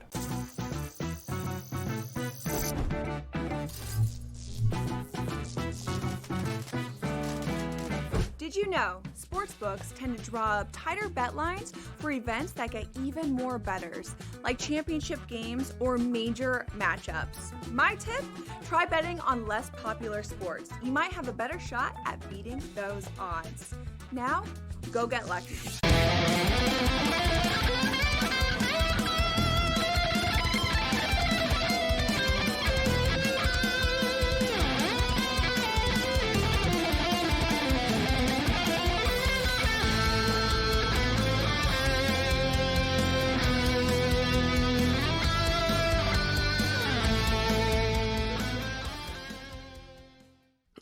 This is SportsRage. I am Morency. The Pittsburgh Players, the Hustlers, the people who bust them, everybody else in between. We are not endorsing anybody or giving any sort of political view here, but we will let people know there's an election in Canada tonight, and this stuff is all like sports now. And they got scoreboards and all this type of stuff. 157, 148 right now. 157, 148 for Team Red. The Liberals are winning 157 over Team Blue. The Conservatives 140 148. And on a more serious, somber note, there was a big attack in Vancouver over the weekend. Something that I wouldn't expect, but I guess I'm just being naive, whatever. There's crazy people everywhere, and there's a lot of crazy people here. And but 11 people, and there's like 16 people in the hospital, and from the Filipino community as well, which is very, people are very sad about. And there's a lot of Filipinos in Vancouver, in the BC area. And it should be noted, and George Kurtz, of course, is married to a Filipino woman. And I don't know if she knew about it, George. I'm sure you probably heard about it, but it wasn't like an attack like on Filipino people. Not that it makes it better, right? I mean, it's a full tragedy, but the dude's just crazy. Like it wasn't, it was an Asian dude. Like it wasn't like some sort of political statement or, a hate crime, so to speak, but very, very tragic, very, very sad situation. Evander Kane actually grew up like right where it happened. It's a community called Sunset. So sad news there, George. I'm assuming your wife heard about it. Yeah, she did. She asked me the same question you just answered, by the way. Were they attacking Filipinos? And I'm like, I don't know. I did read about it, saw about it. Saw Evander Kane's post about it as well here. It's terrible. I know something else happened in Illinois tonight as well. There was a bunch of kids got hit. I don't know if that was on purpose. That was an attack or just an accident. But I think four to six people got hurt or killed there as well. Man, it's to the point where you got to worry about cars more than guns now. You're right. It's like New Orleans on New Orleans. You know what I mean? People partying on Bourbon Street. Wasn't a big shooting. Somebody just plowed into them. You know what I mean? All it takes is one person. Like we all just assume someone's going to stop at that light when you cross the street and stuff, right? You don't know. Somebody got a real bad day, man, and they just decide, you know what? Or they're already insane and something just triggers and they're like, screw it, I'm done. And they hit the gas. Like, you can't get into people's minds, but very, very sad, tragic situation. All right. So as far as the National Hockey League is concerned right now, in the words of Keith Jackson, whoa, Nelly. Thank God I got a game because I'm scared. We got a game. It was the dreaded 2-goal lead. It was a 3-goal lead for Dallas, but the Colorado Avalanche have put 2 up on the board. It's 3-2 right now with 4:40 left in the second period, Kurtz, of this game. We got a game suddenly here. Yeah, this could be a very good night if they can come back and finish this. I'm on Colorado. I'm on the over. I had a Nathan McKinnon anytime goal. We talked about this earlier on in-game live. So that was a nice goal to get there by Nathan McKinnon. So, yes, we're happy about this. A couple more goals. I'll tell you one thing. I'm done betting unders. I have lost 3 straight unders now by a late empty net goal. I'm done betting unders in the playoffs. I'm not saying I blame the coaches, but they pulled this goalie so damn early now. I can't win these. I just can't win these anymore. So, yeah, I was a little aggravated with another empty net that cost me the under in the Florida game. Plus, I was on Tampa Bay as well. So, I took a donut there. But this game, maybe get a little rebound here. Last night was a classic example of it, and Montreal Canadiens, Washington Capitals, you have a 2-2 hockey game late in the third period. Capitals score with what? I don't know, about 4.5 minutes left, whatever it was. And then Martin St. Louis, the head coach of the Montreal Canadiens, completely panicked. Like, there was no need. Like, you got to be insane to pull the goalie with 3.5 minutes left in a playoff game down 1 goal, especially against the Washington Capitals, with Ovechkin and these guys that live and feast off of empty netters and are good at burying it. It was insane. And you got a 2-2 game turn into a 5-2 game. And I've been riding all these plus 2.5 puck line parlays. And for the most part, it's not going to say free money, but 1.5, you can get burnt. Like, you know what I mean? Because teams will pull the goalie. They'll leave the goalie out after. But Martin St. Louis cost them the game last night in the sense that the Canadiens had a lot of pressure late without pulling the goalie. Like, they were nearly scoring. Like, I understand, we talked about it a couple of weeks ago, Kurtz, with your Islanders. Whatever, bro. It was 4-0. The Islanders needed to get 2 points every game. Well, let's pull the goalie with 9 minutes left. Who cares? I don't mind that. But in a 3-2 game, and you're getting pressure without pulling the goalie. So the Canadians were buzzing around the net. Thompson was making save after save. There's no need to pull the goalie. Like, you know what I mean? It was way too early. And the Capitals literally scored like 5 seconds after they pulled the goalie. It was like, oh, the net's empty. Okay, boom. And they finished it off. I know the LA Kings missed the net last night, but I haven't seen too many coaches like Kurtz. I haven't seen anybody pull the goalie that early, unless I missed it. Like St. Louis, like really pushed the envelope last night of modern analytics. Oh, pull the goalie with 3.5, 4 minutes left. It's stupidity, bro. And it also ruined the total. It ruined the puck line plays because a 2-2 game suddenly turned into a 5-2 game. Now, I don't know what the analytics say, the exact number of when you're supposed to pull now the goalie. Dallas Stars just scored. Well, this game's getting stupid. 4-2? Oh, it's tied. The total was 6, so we're already there. 4-2 with 3 minutes left in the second period. I never get a flat number in my life, by the way, in New York. We don't get flats here. It's always the hook, so I still need another goal in this game. But yeah, that's annoying.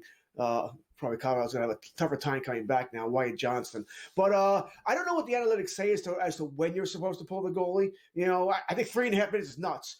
I can see two. How about 2 minutes? Right, two and change. Right, two and change. Yeah. I can, but I don't know what the analytics say. But I can't think it says 3.5. I did because also you know you're going to give up a goal. I mean, it's just too long. What's your number, Morency? When do we pull? Back in the old days, there was like 1 minute and 15. It depends on the situation, but for me last night in a 3-2 playoff game, 90 seconds.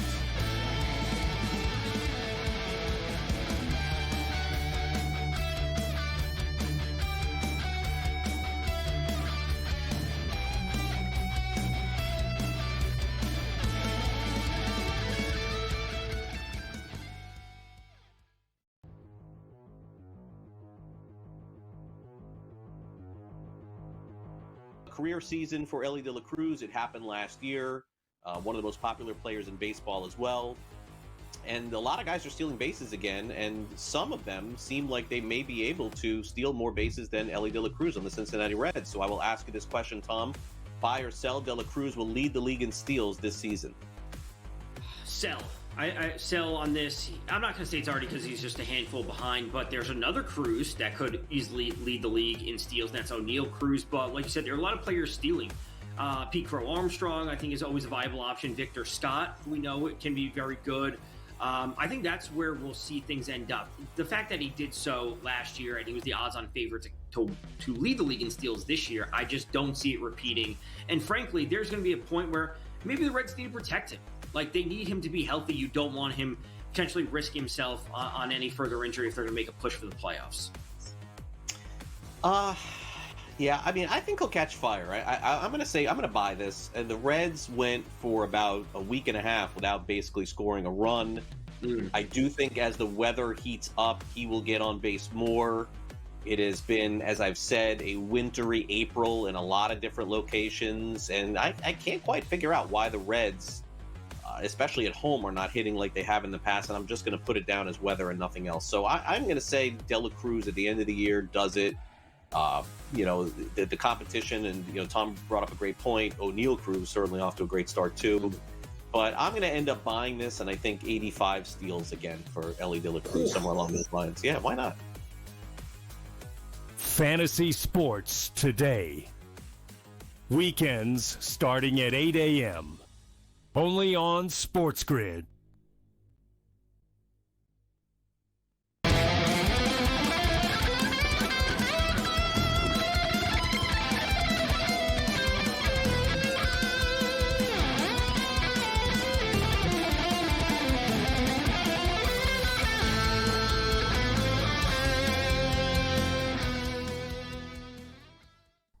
This is SportsRage. I am Morency. SportsGrid Radio and Television Network, Sirius XM, Channel 159. The Dallas Stars. This Colorado has made it a game 3-2, and with a blink of an eye, it's 5-2 right now for Dallas. Everything they shoot is going into net. All right, we're talking about when the time to pull the goalie is, and it's changed a lot over the years, obviously, with analytics. So the analytics people, they want you to pull the goalie early.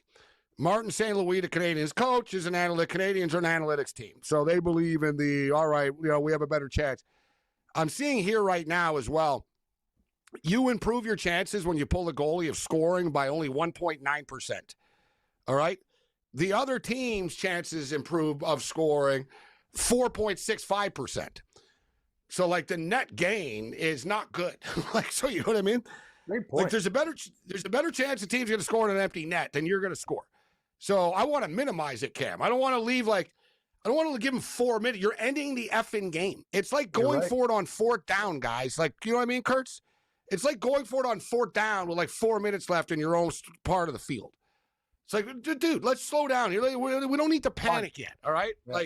Let's just punt the ball. We got some timeouts left, and let's figure this out. You know what I mean? But they panic. But this is where it's interesting. I see here the average pull time in 2013 in the National Hockey League, 1 minute and 55 seconds left in the game. That was in 2013, 2014. Up to now, this is from 2020, it was at 2:38. Wow. It's a significant rise. But the thing is, it keeps going up. Look at this. It went from 155, 225, 229, 224, 236, 238. Like, it keeps on. I'll get a more modern one here. But, yeah, people are insane, Cam. Like, it's changed now. These coaches believe in pulling the goalie with, Your point is so well made because people don't think about the other side. So when the ratio basically says you're losing 3%, you're a loser. So I get it. But the whole thing is, you can't be, especially you said the right thing too. Against you only do it when Washington. You're desperate, dude. When you're like, all right, we're screwed. Not when there's three minutes left and you're buzzing around the other team's net. And not when Ovechkin or Gretzky or someone's on the other team. It's like, listen, if the net's empty, they're not going to miss. They're going to hit it. And boom, the Capitals scored freaking 2 empty netters in a minute, like in a second. Boom, boom. They're just like, there's another one. There's another one. I think it was Tom Wilson, too, that just wrist shot right from center ice. I think he got the last one. Take a leak on his card. Yeah, take a leak on his card. Urinal puck. I remember watching the game last night and saying that's the last guy the Canadians want to see score was Tom Wilson. But yeah, he put one of them home. I said I wouldn't do it 3+, but I don't have an issue with probably what the average was 220. I'm okay with 220. You know, I can live with that. But as a coach, I can't do 3 minutes plus because I know they're scoring. You know, so it just puts more pressure on, and I don't want to be down 2 goals now with 3 minutes left. You know, so I would probably do it once the puck's out of the zone or I have control of it. 2 goals, I do it with 4 minutes. I don't have a problem. 2 goals, 4 minutes, I'm fine. That's perfect. Not one. And also, guys, there's a difference, too. Like, if it's like, listen, we got 8 shots on goal. We haven't come close to scoring. Like, we don't have a choice. Like, I gave you guys 58 minutes or 57 minutes. You've done nothing. So I'm pulling the goalie. But that wasn't the case. Like, the Canadians the puck was buzzing around the net. Like, it was Logan Thompson was making big saves. Like, it was just too early, I thought. But whatever. I'm just crying about my +2.5 bet. Hey, we're allowed to cry. I'm just like George. I can't. That's why I'm hung up. It's too early. Too early. I'm like, you screwed me. Think about hockey, to George's point. Like, you're walking with a couple minutes left in the game going, this is Tootsie Roll. I'm going to hit everything. Then you lose everything. George is right. They don't pull the goalie once, twice. Like, they just keep him in there. Empty netter. Like, the fact that game went over today was nuts. It had no business going over the total, but it did. So you know what? Yeah, Gabe, and you used to play hockey unders. George is right. It's a dangerous game. Dangerous game to play. Not doing it anymore. I'm done with it. Simon Fraser University in British Columbia has a 27-page essay on when you should pull the goalie. He's taking it very seriously there, yeah. It's 27 pages. Smart school. What does he say? What's the answer? Yeah, what's the answer? It's very detailed. I can't just find crib notes here, Kurtz. I'm looking right now. It says, all right, here's I sort of got some bold here later. Remark number, as expected, home teams perform better than road teams in pulling the goalie. The number of goals scored is 3,497 to 3,100. Wow. All right. Like I said, this is... That's why I left school. Wow. It's 27 pages of, like, math. And, like, they actually have, like, 292 plus, like, I don't know, like, algebra math. Like, this is a real university study. Don't you guys have better things to study at school than, like, when we should pull the goalie?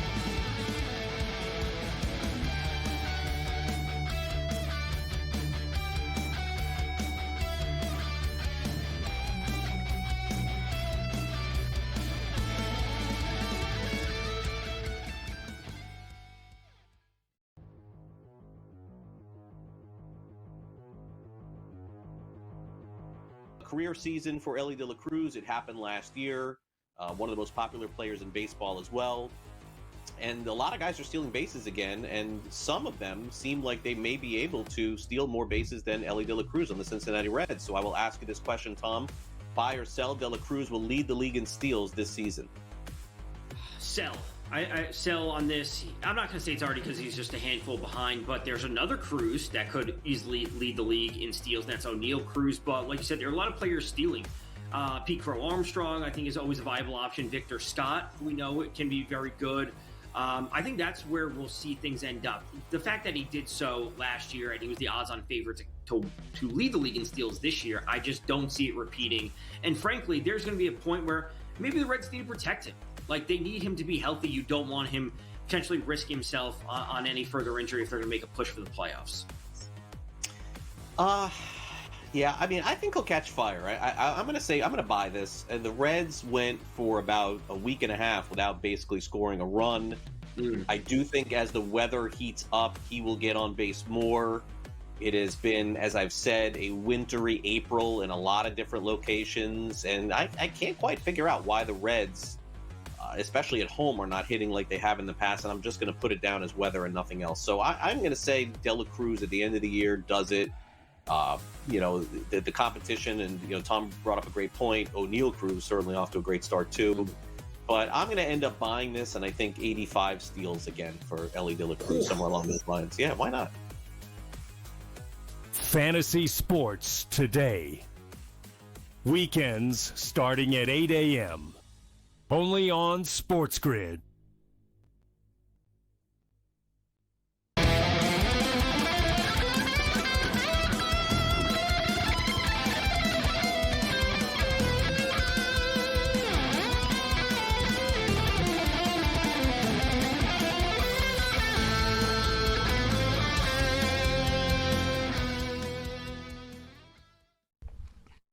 This is SportsRage. I am Morency. So, as soon as we had a game, we didn't.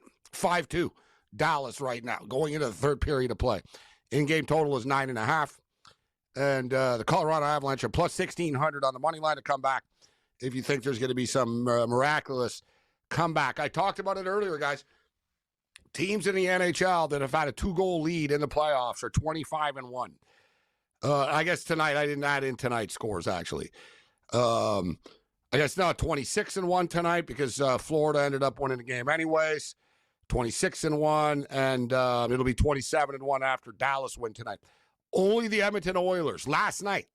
This is the only game in the NHL playoffs the team has come back from 2 or more goals, which is pretty wild, actually. So 27, it'll be 27-1. All right, Kurtz, NHL picks for tomorrow. We got Joe Madden's picks. We got Can's picks. What do you like tomorrow? We'll go rapid fire here. Ottawa Senators and the Toronto Maple Leafs tomorrow. Who are you taking in this game, Kurtz? Toronto ends it. Ottawa got their one win. I think Toronto ends it tomorrow. Well, high-scoring game, though. They're going to get some goals here. Toronto on the over. You sound very confident. I forgot.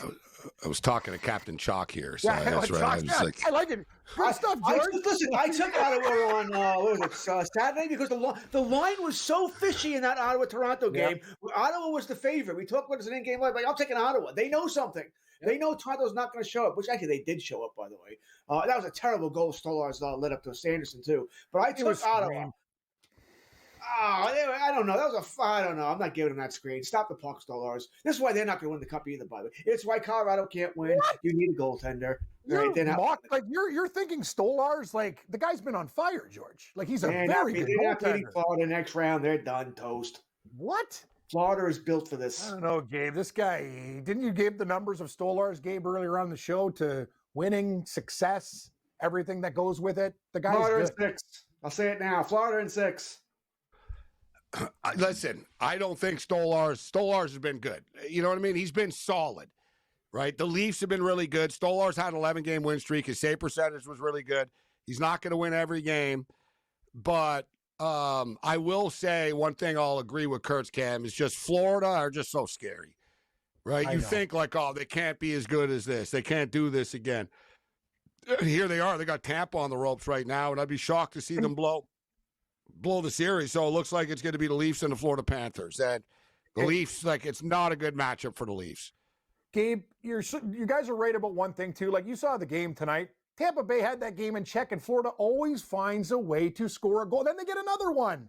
Then they win by 2. It's just they're down and never out. They're confident, well coached. Paul Maurice and these guys never panic. I just think the Leafs are a little bit different this year. That's me. I think they're a little bit grittier. When I see guys like Nylander hit and they do things, but you're right, Florida are bullies, and they can probably push around Toronto. They are built for this.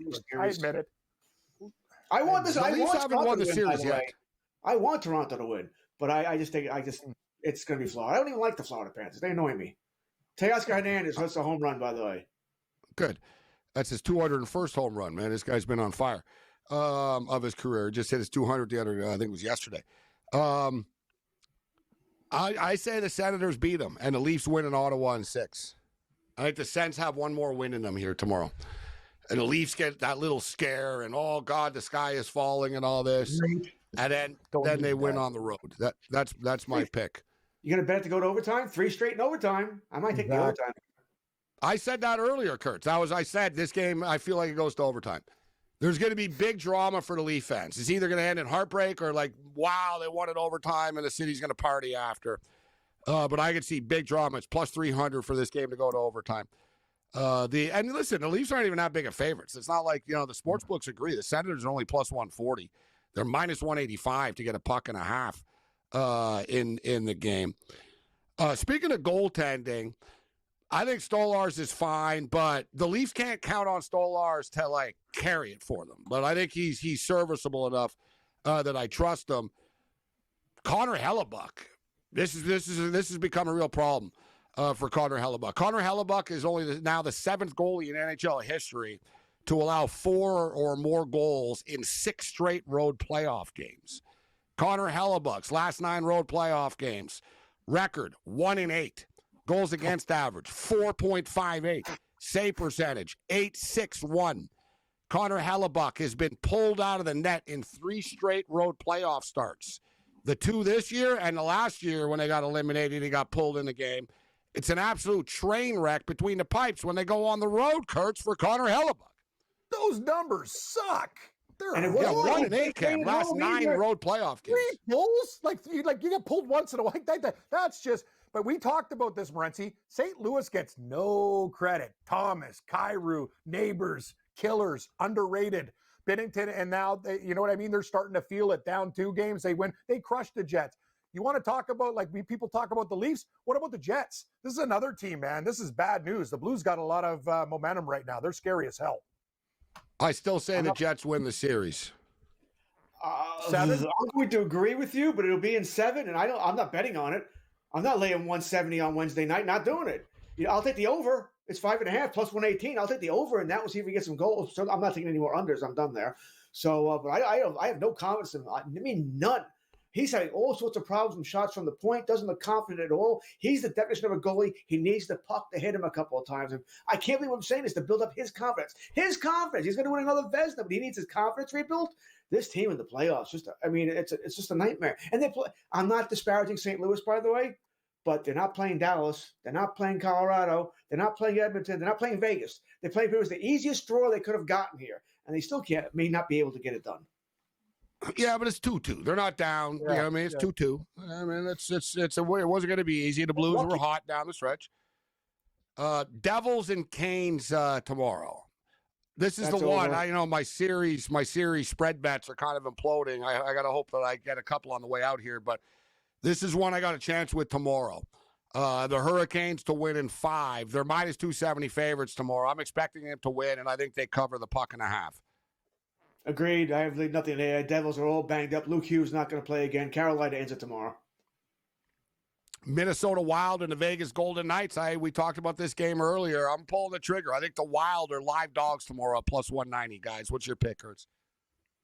Agreed. There's no way I'm laying 220 with Vegas. Minnesota's either played even with them or outplayed them every game. I will take the plus 180 again with the Minnesota Wild. I'm not saying they're going to win, but the value is all there, and I do not trust Vegas. Jack Eichel better show up, or Minnesota's going to eliminate the Vegas Golden Knights.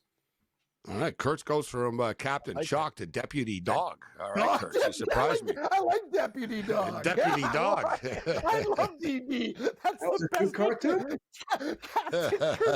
Captain Chalk, the Deputy Dog. Deputy Dog. The deputy in the house. Oh, that's so good. I want a Deputy Dog shirt. That's fantastic. We're all on the Wild. Deputy Let's go Dogs. Wild. George is right, Gabe. As I said before, the Wild have outplayed Vegas in my opinion, every single game. Vegas is very lucky to be tied with these guys right now. Very lucky. No, I think, like I said, it's a toss-up, and you get plus 190. And I can see, like I said, the Vegas are beatable. Minnesota's just got to, play their game, play a good road hockey game. I think they can pull it off. Edmonton Oilers and the LA Kings. So, we always talk every year, guys, about the Edmonton media. And the Edmonton media was a little snarky earlier in the playoffs, but it wasn't full out blown. It's surprisingly enough, I never would have, if it was a bet before the series, which media was going to turn on the coach. It's LA and the LA media, but it was pretty condescending. Like, are you going to do anything different next time you have a lead going into the third period? Hiller didn't like the question very much, but Hiller's feeling the pressure right now, and his job could be on the line, actually, because that timeout decision, you just can't do it. Like, unless you're 1 million, 1,000 million, trillion % sure, you can't do it in that situation. And then they end up getting scored on immediately after. And there's been some curious decisions, although he had a good point to his defense when he goes, hey, listen, we missed an empty net by an inch. And we're not having this conversation. I don't think the sky is falling on the Kings, Kurtz, just yet either. I think the Kings win on their home ice. We'll get Kurtz's pick on the other side, and we'll get into the NFL draft on the other side. Check in with the NBA. Second half, let's roll.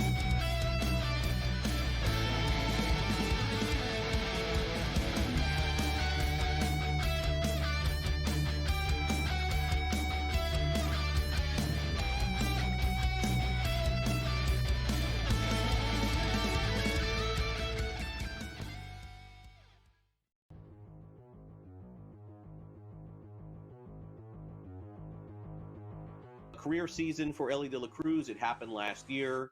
One of the most popular players in baseball as well. And a lot of guys are stealing bases again, and some of them seem like they may be able to steal more bases than Elly De La Cruz on the Cincinnati Reds. So I will ask you this question, Tom. Buy or sell, De La Cruz will lead the league in steals this season? Sell. I sell on this. I'm not going to say it's already because he's just a handful behind, but there's another Cruz that could easily lead the league in steals, and that's O'Neal Cruz. But like you said, there are a lot of players stealing. Pete Crow Armstrong, I think, is always a viable option. Victor Scott, we know it can be very good. I think that's where we'll see things end up. The fact that he did so last year and he was the odds-on favorite to lead the league in steals this year, I just don't see it repeating. And frankly, there's going to be a point where maybe the Reds need to protect him. Like, they need him to be healthy. You don't want him potentially risk himself on any further injury if they're going to make a push for the playoffs.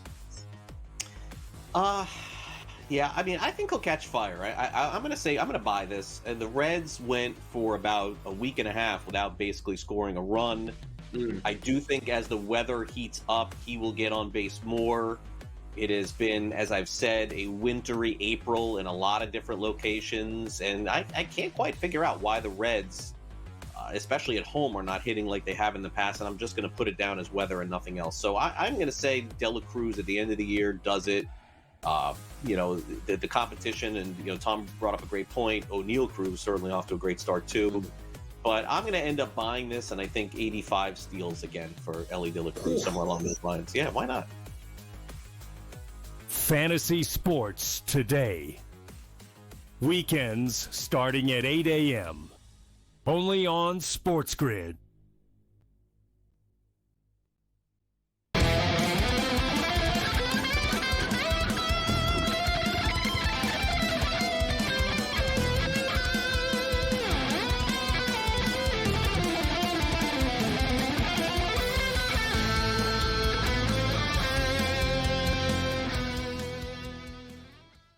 All right, the L.A. Dodgers are leading the Marlins 5-0 at the bottom of the fifth inning.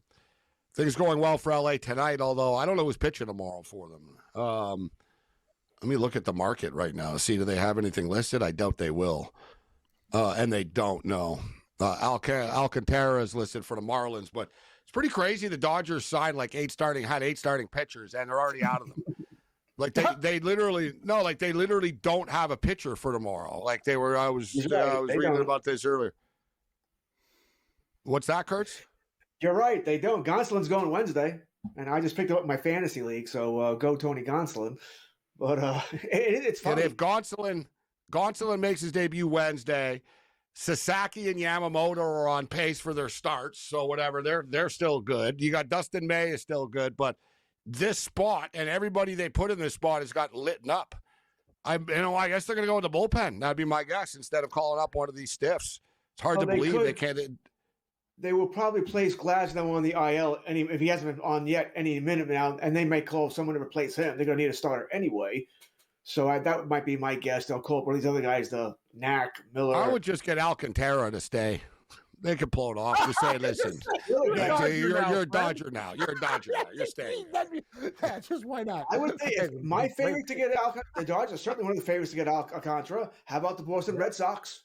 They've got the prospects to get him if they want him. He would look real good at Fenway, with that young team there. Miami's going to trade him. He's going somewhere.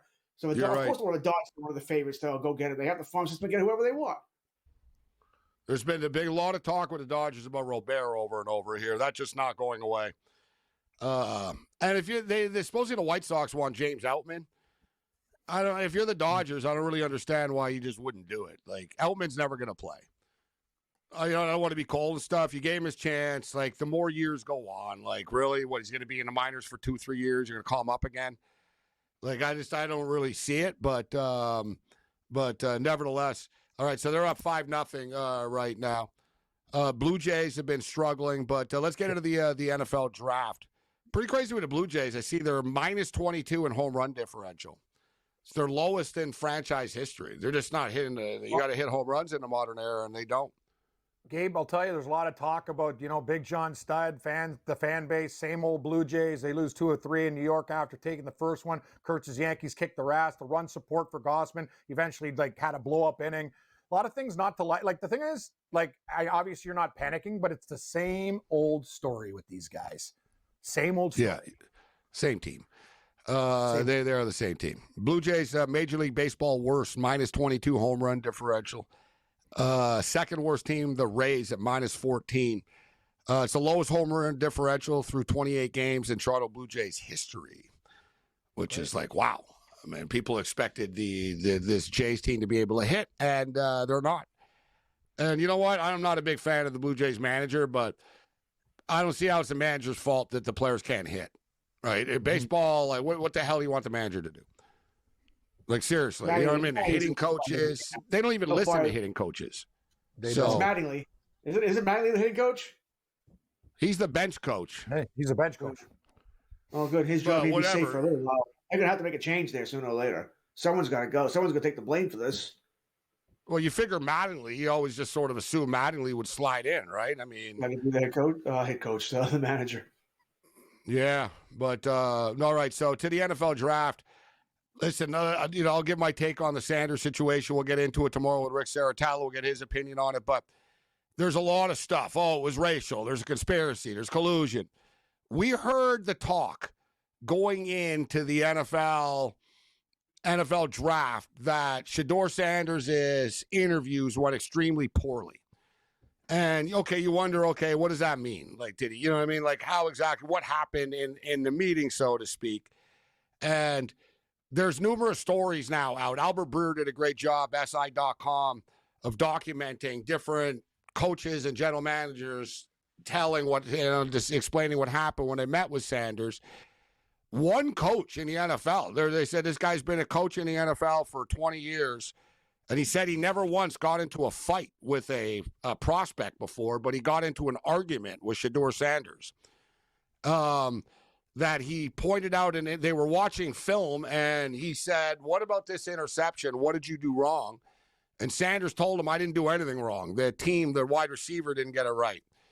And he was like, well, what about the defense here? And Sanders, blew him off and basically said, maybe I'm not the player for your team. And there was another instance in which a team gave him stuff to study, and they put a bunch of traps and tricks in it. He didn't notice. I don't think he looked at it. right? So it was just sort of one story after another, that sheer arrogance, and that he wasn't willing to learn. Like, basically, like, you know what I mean? Like, a lot of like these college quarterbacks, the coach will show them like the tape and go, listen, what did you do wrong here when you threw the pick? You know what? I should have read the linebacker better. I didn't pick up the blitz properly. I should have went to this receiver instead. Shedeur Sanders, like, wouldn't admit anything ever. And basically, like, he was like a kid to people. He has talent. He can play football. Like, he can play quarterback in the NFL, but his father's been his coach. His father was his coach in high school. His father was his coach in the Jackson State there. His father was the coach at Colorado. And I get it that parents can be harder on their kids at times when they're the coach. But how many prospects come in? This is a thing, too, with this new NIL stuff. Shedeur Sanders already has like $20 million, $20 million. The kid was making $6 million last year. So he's got like shoe deals and like watch deals. So he's already got attitude, right? A lot of kids before were humble because they didn't have that before. But he can play football. He has a lot of flaws. And I think what really hurt him, and I look forward to Saratella's take tomorrow, is the fact that he overplayed his hand. He never played. He didn't do anything at the combine. He didn't do anything at the Shrine Bowl. He didn't, like, it was just constant, didn't do anything when he actually had to prove himself a little bit. Like, I think if he actually does something at the combine, he does something at the Shrine Bowl, he does something at these games and stuff, he probably ends up going in the second or third round. Instead, he had a bunch of attitude, and he went in the fifth round instead.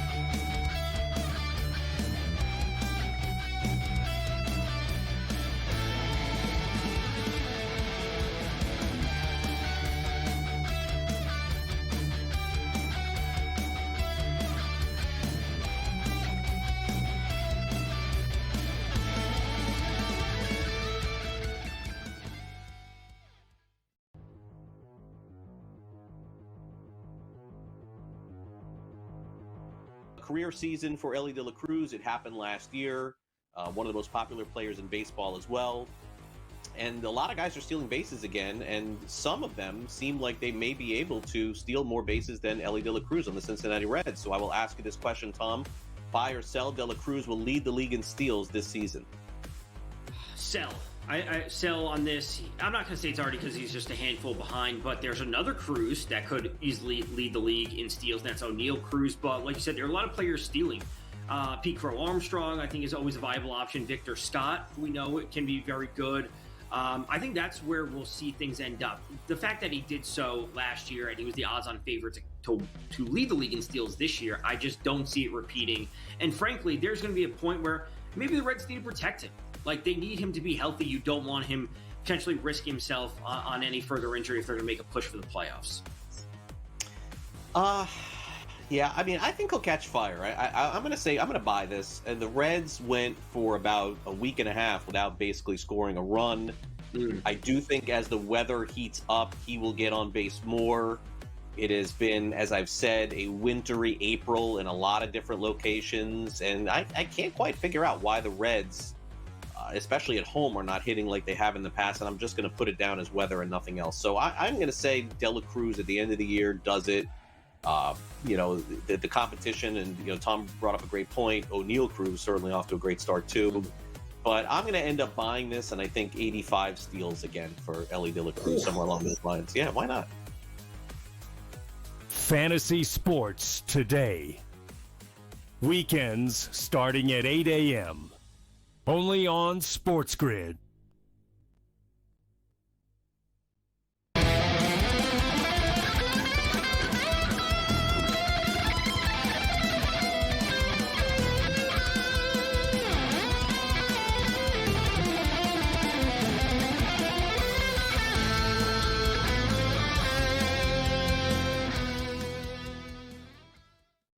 This is SportsRage 5-2. Jamie Benn just got hit in the face.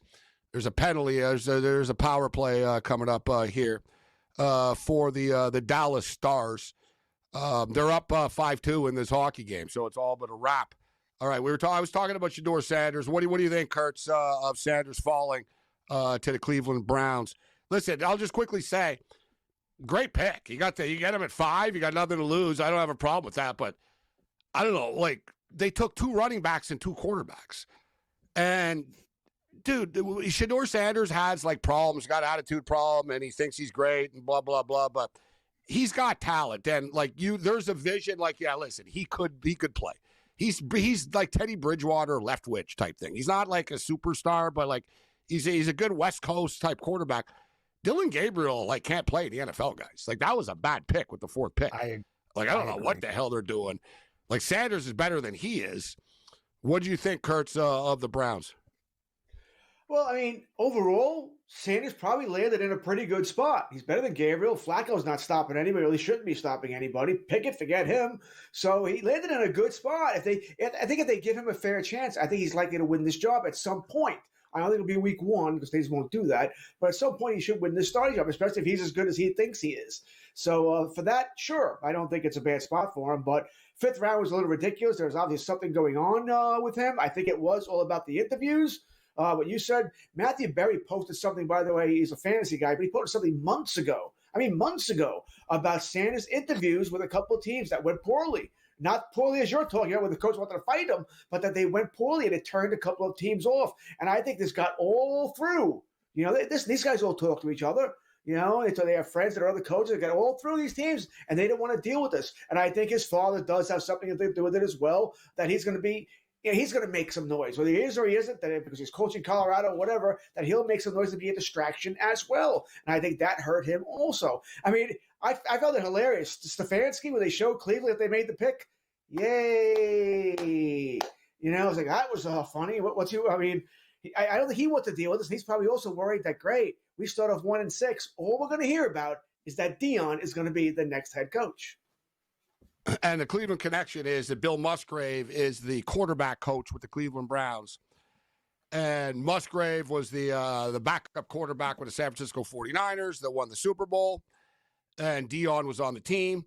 And it seems like a strange pairing of all teammates to become best friends. But for whatever reason, Bill Musgrave and Deion Sanders became very close when they were teammates and have remained close over the years.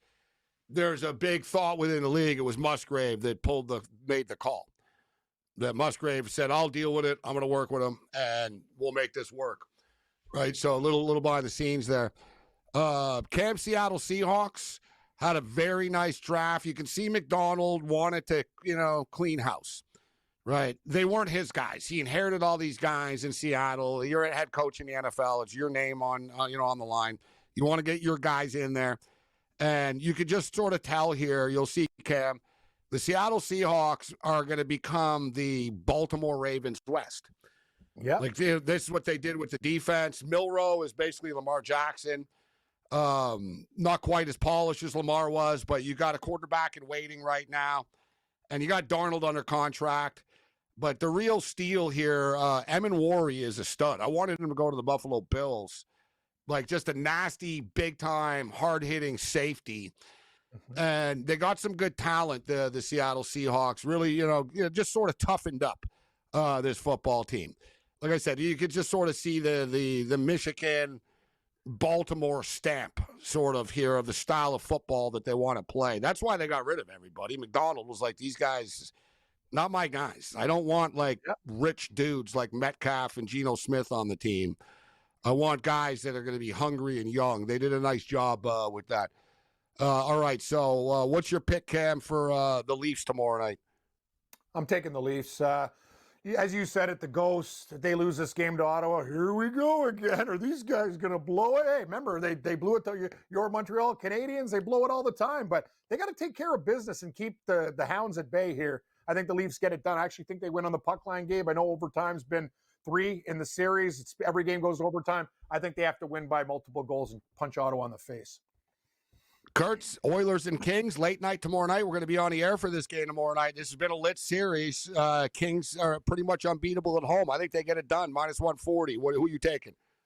I'll take the Kings as well, but the over, and a lot of props, a lot of goals coming again. All right, we'll see you on the Twisted Tuesday. We'll get into the NFL draft. We'll talk about all the teams. Other than that, you're on your own later.